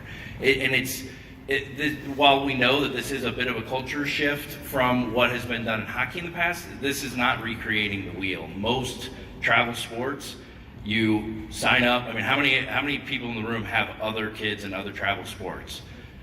You experience. Hey, you get your schedule. You have your price. They tell you what you're getting, and it's like an item on a menu. You figure out what's the right option for your family, with your players' needs, with your family, your family's goals, and you buy that product. Do you have another question? Yeah. The whole buy the product, one budget, no treasurers thing, does that also apply to the high school teams, or are those still going to have autonomy and independence? Nancy, Tom? It's not the high school team. Okay. Good question. Yeah, I figured, but so as it wasn't as explicit. you're talking about this, the budgets and the things and the games. So a travel team, is their payment going to be higher than the select team at the same level? Tournaments, when I go to select tournaments, if our manager and treasurer, they're looking for the best deals. Now, if you guys are paying the bill, who's looking for those tournaments for us? Do you guys decide which tournaments we go to, or do we still pick our tournaments? And are we going to have to? Can we go? We want to go here, here, here, and here, and run up an $8,000 tournament bill for 4 tournaments when we could have before done it for $2,000 or something. So, what? Craig? Well, no, where's that coming from? How are we going to figure out what? For you, Barclay will have an open checkbook. But yeah, you get whatever you want. As I mentioned earlier, still a few details to work out.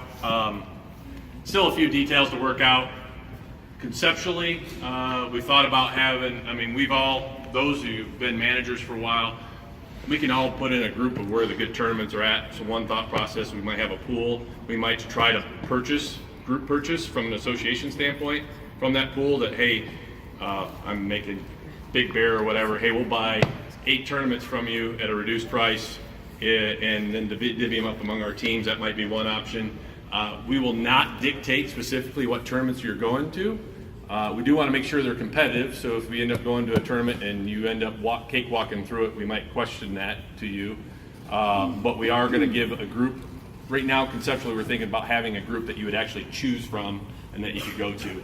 Again, a few of the details we need to work out yet. And the kind of next steps on that, if you're a team manager, we're going to ask you for feedback on the tournaments that you've experienced the last 2 years, so we can put that list together of what tournaments do we recommend to one And if you have another. the bucket that you choose from, it will also be done with budget in mind, so that there is, we know going in what the relative budget is going to be for tournaments for each team, because we know what the price is associated with that pool that the teams will have to choose from. Okay, so when a player does a sponsorship and you're doing 90-10 now, so that 10%, if it's not going to a team budget? Yeah, Why are you taking 10% away? Yeah, from so this? good question. So part of this is Craig's been talking about subsidies and growing our sources of revenue. That 10% does not go to a team. It is going to a dedicated fund at the association for player development.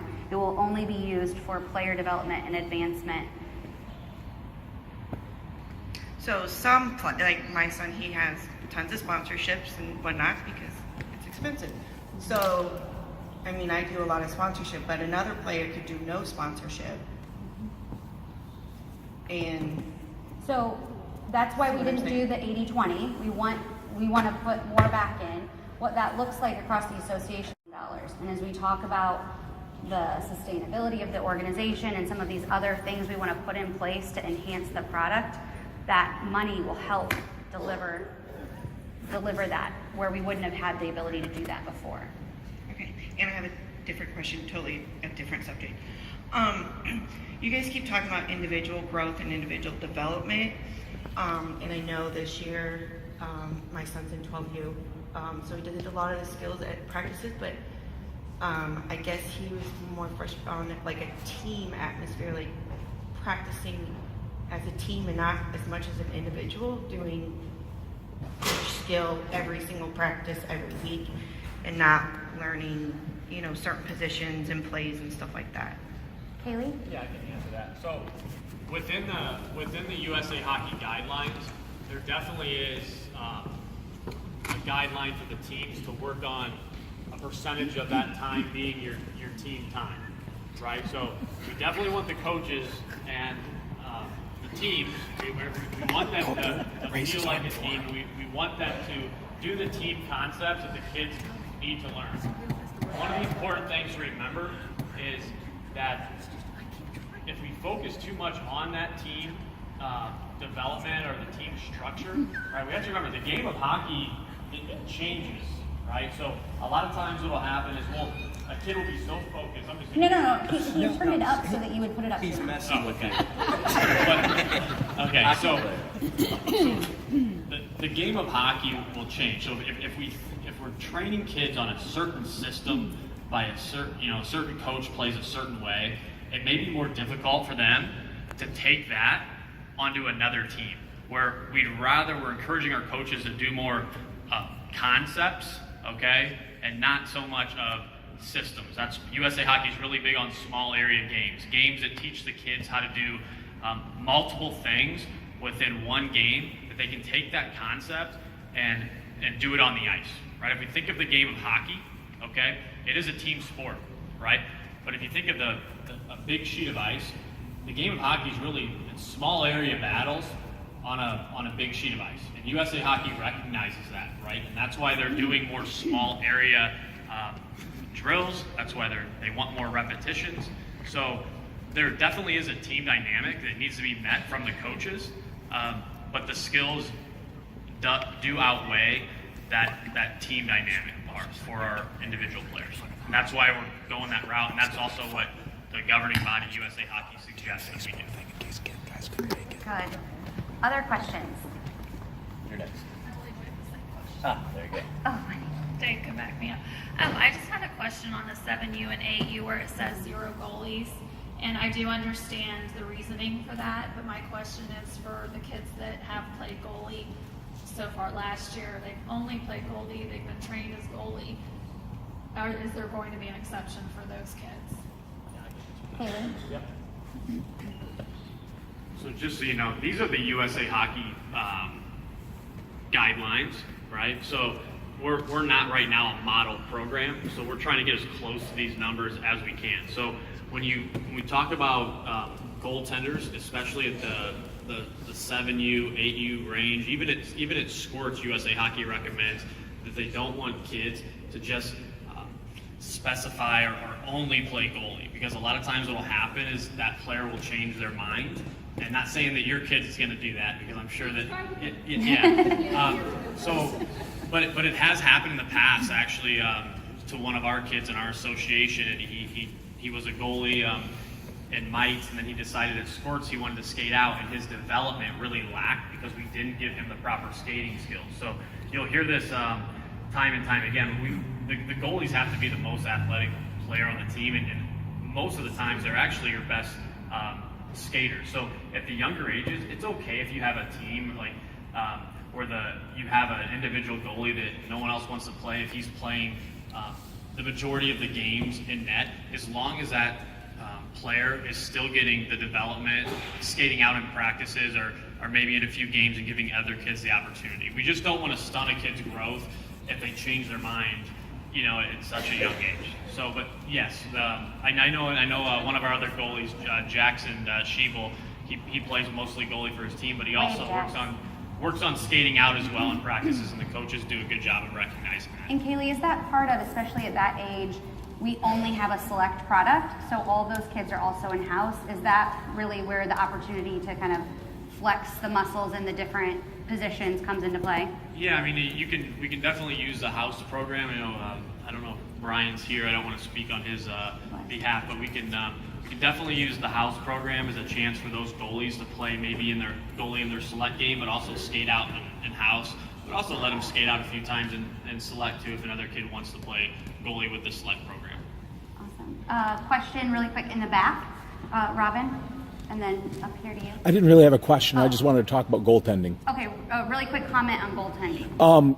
Even for a dedicated goalie, edge work, skating ability, stick handling, all of that is critical. When you get to the 12U, 14U, if you haven't picked that up, you're going to lag behind other goalies.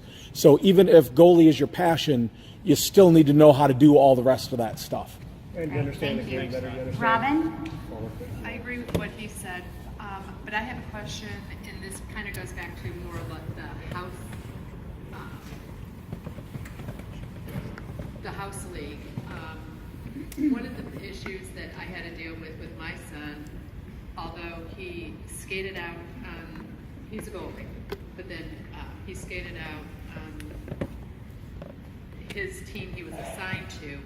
But as far as when he was playing goal, and I understand both sides of this, so it's hard for me to try and figure out how to explain to him. He has, with them splitting, I'm going to play half the game for this team, and I'm going to play half the game for that team. No sense of belonging to anything. And I don't know what I understand why it's done and why it was done, because you had 2 kids in the sport division that had played goal, and you had 2 new kids coming in, and you wanted to give all of the teams, I'm assuming that's why it was done, that made sense to me, wanted to give all of the teams equal opportunity to have, a good game or so forth. I know but as Brian's far as the not here, kids but not Nancy. being able to, I will choose on this one to allow Brian to respond back to you, because House League is what he is handling, and with him not being here, I would rather it be deferred to letting him answer that question himself directly. That's a great question to follow up with Brian. Yeah. Okay, thank you. Other questions? Can I add that? Kaylee, and Yep. then And another reason the 8U, it says that there's no goalies, and even with USA Hockey for 10U teams, they actually encourage every kid to play goalie. It's because in situations, if we don't have the numbers, then we get stuck in a situation like you're talking about. So what USA Hockey wants to do is they want to encourage every kid to play, every kid to try goalie at 8U and 6U, and give them that opportunity to play. Because as we know, is when kids play different positions, they also learn more on where to shoot if you're a forward, or if you're a forward and you're playing defense, you learn how to you learn more tactics that are tough for a defenseman to handle. So it's no different than goalies. We want every kid at that 8U level to play goalie and try it out, and that will inevitably give us more goalies in our program, so we don't run into the situation we have with the numbers, because it is a tough dynamic. just 1 or 2 more questions. Yes, in the back. So going forward for this coming season for 12U, are we going to have 2 evenly split select teams, or are we going to have different levels of select team going forward? And if that's the case, why would we not have 3 equally split teams between travel and select? Why would you not? So the difference between travel and select is travel's a birth year program, right? So select is you're taking a mixture of birth years. So it's very difficult to spread out our travel teams because we don't have the numbers within those birth years. It's easier to do it in select because we have a mixture, right, of those kids. Now, I know it just kind of depends on the group and the numbers, right? If we have two even, if we have 32 kids that are fairly even, right?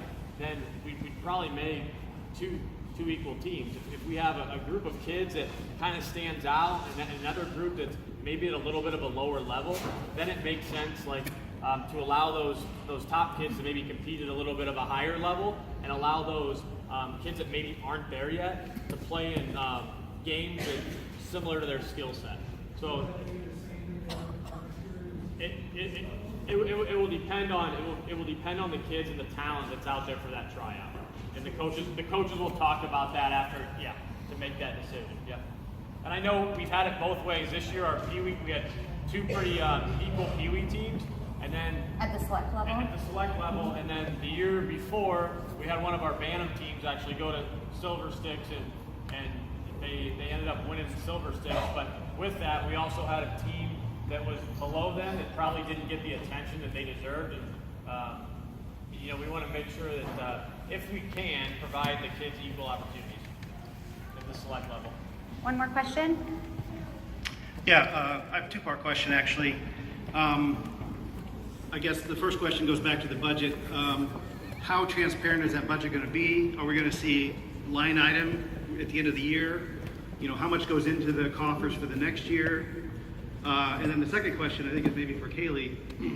Can you alleviate my fears? My kid's about a year or two away from high school. It looks like his opportunities are diminishing by shrinking down the program. I mean, I guess, can you run me through the logic on that? Yeah, so I don't even mind. Well, the mic's coming up here to Dave next, so go ahead and take it.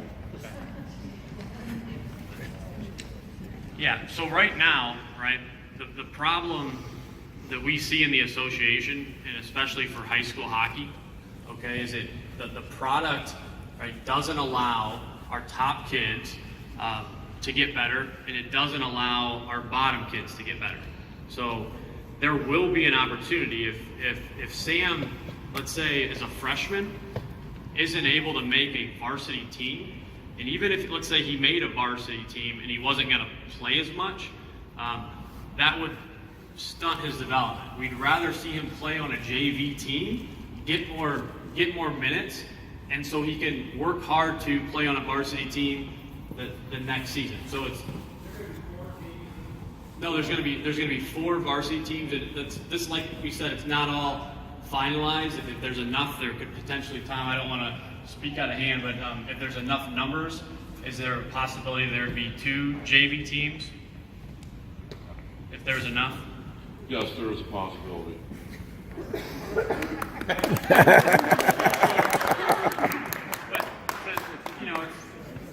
It's no different than in other sports. I think, trust me, I played in high school hockey. I care about high school hockey.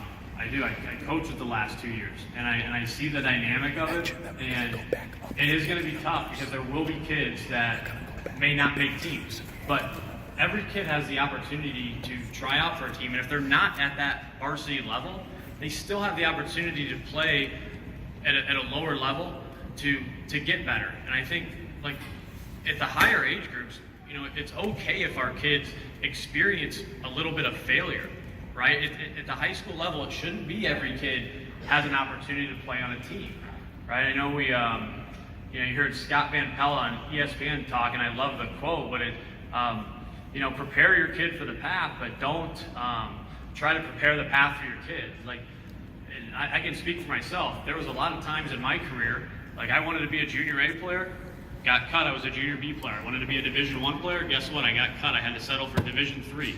And so I've been there before. I've had my heart broken before, but that was the best thing for me, right? And if the kids don't want that opportunity to grow and they don't have that fire, right, then they shouldn't be playing a high school sport, right? I mean, we want them to have the opportunity to play hockey. And I know Sam's fiery, so I don't think he's going to have that issue because I've coached him. But we definitely, we want it to be more competitive.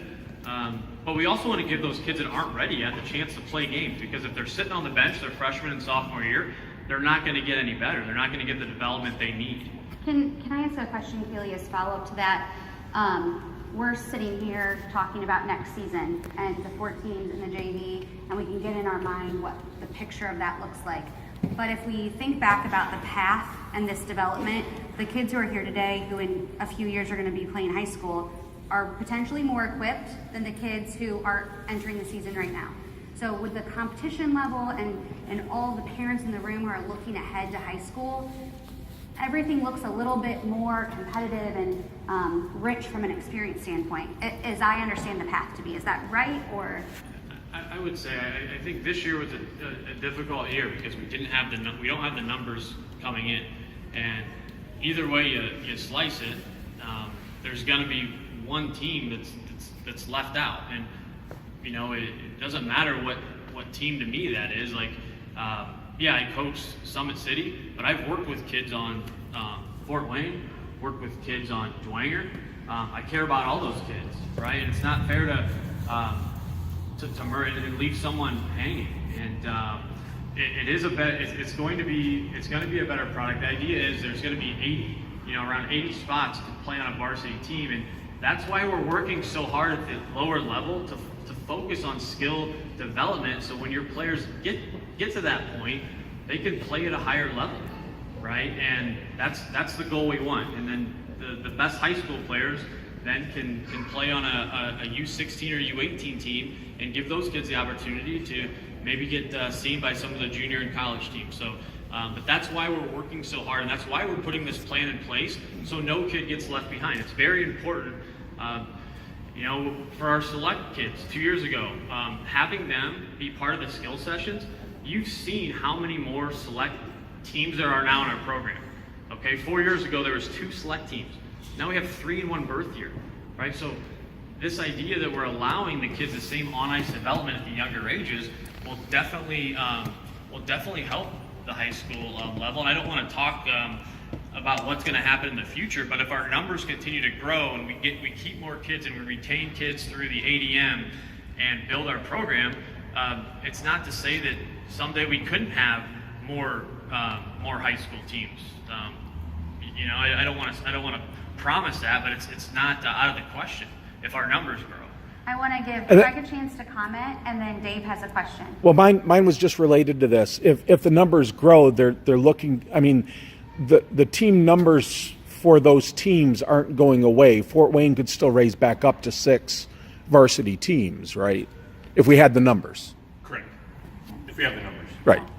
Right. This is a team that there was a Northside team at one point. There's a New Haven team at one point. It changes, it evolves, and you just adjust for what you have. So we're good perspective. So I want to follow up to his question about the budget. So at the end of the year, yes, we can provide a budget to make sure that we see the dollars in, dollars out. We're a non-for-profit. I'm not a CEO. I'm not collecting money. I got a day job. I still do this on the side. My wife thinks I do this full time. Yeah.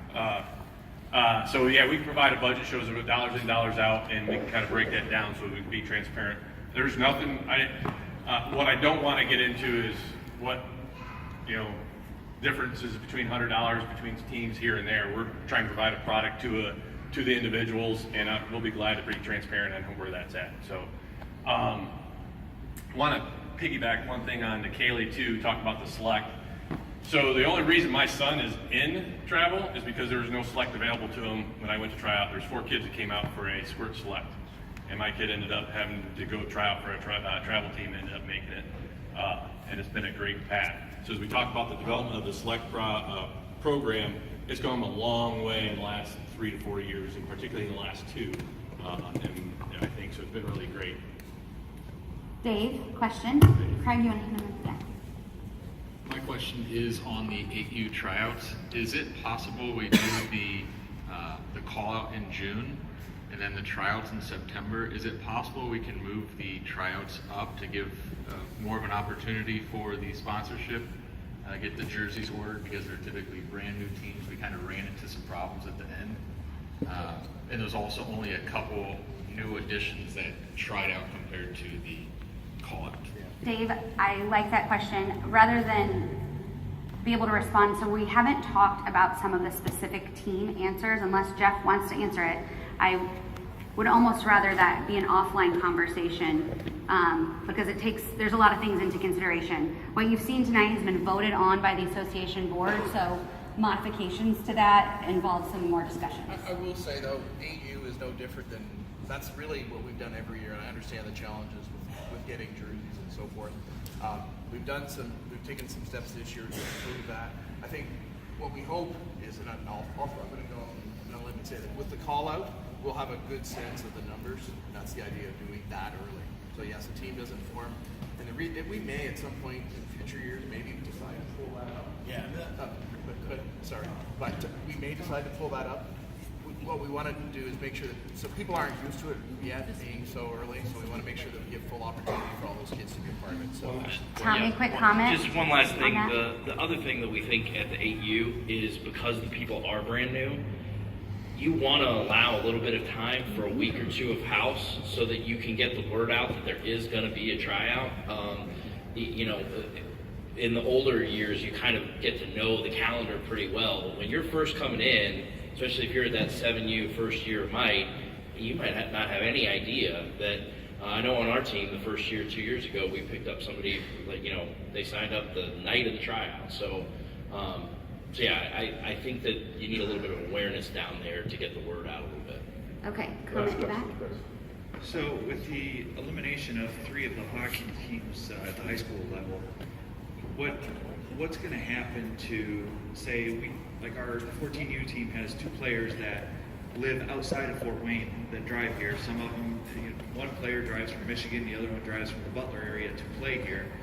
Is there going to be a place for them to play in high school at this level, or are we just going to let them play until 16U and throw them out? Great question. Nancy, Craig? Nancy. With the high schools, there's always been, for out-of-district players, the draft. So they do have opportunities to get onto high school teams, but they would be considered draft participants. So I want to respect your time. Y'all have been here a long time. Thank you. Again, the slide deck is going to go online. There will be additional information coming. Tryout registration will be happening. The registration will be online soon after.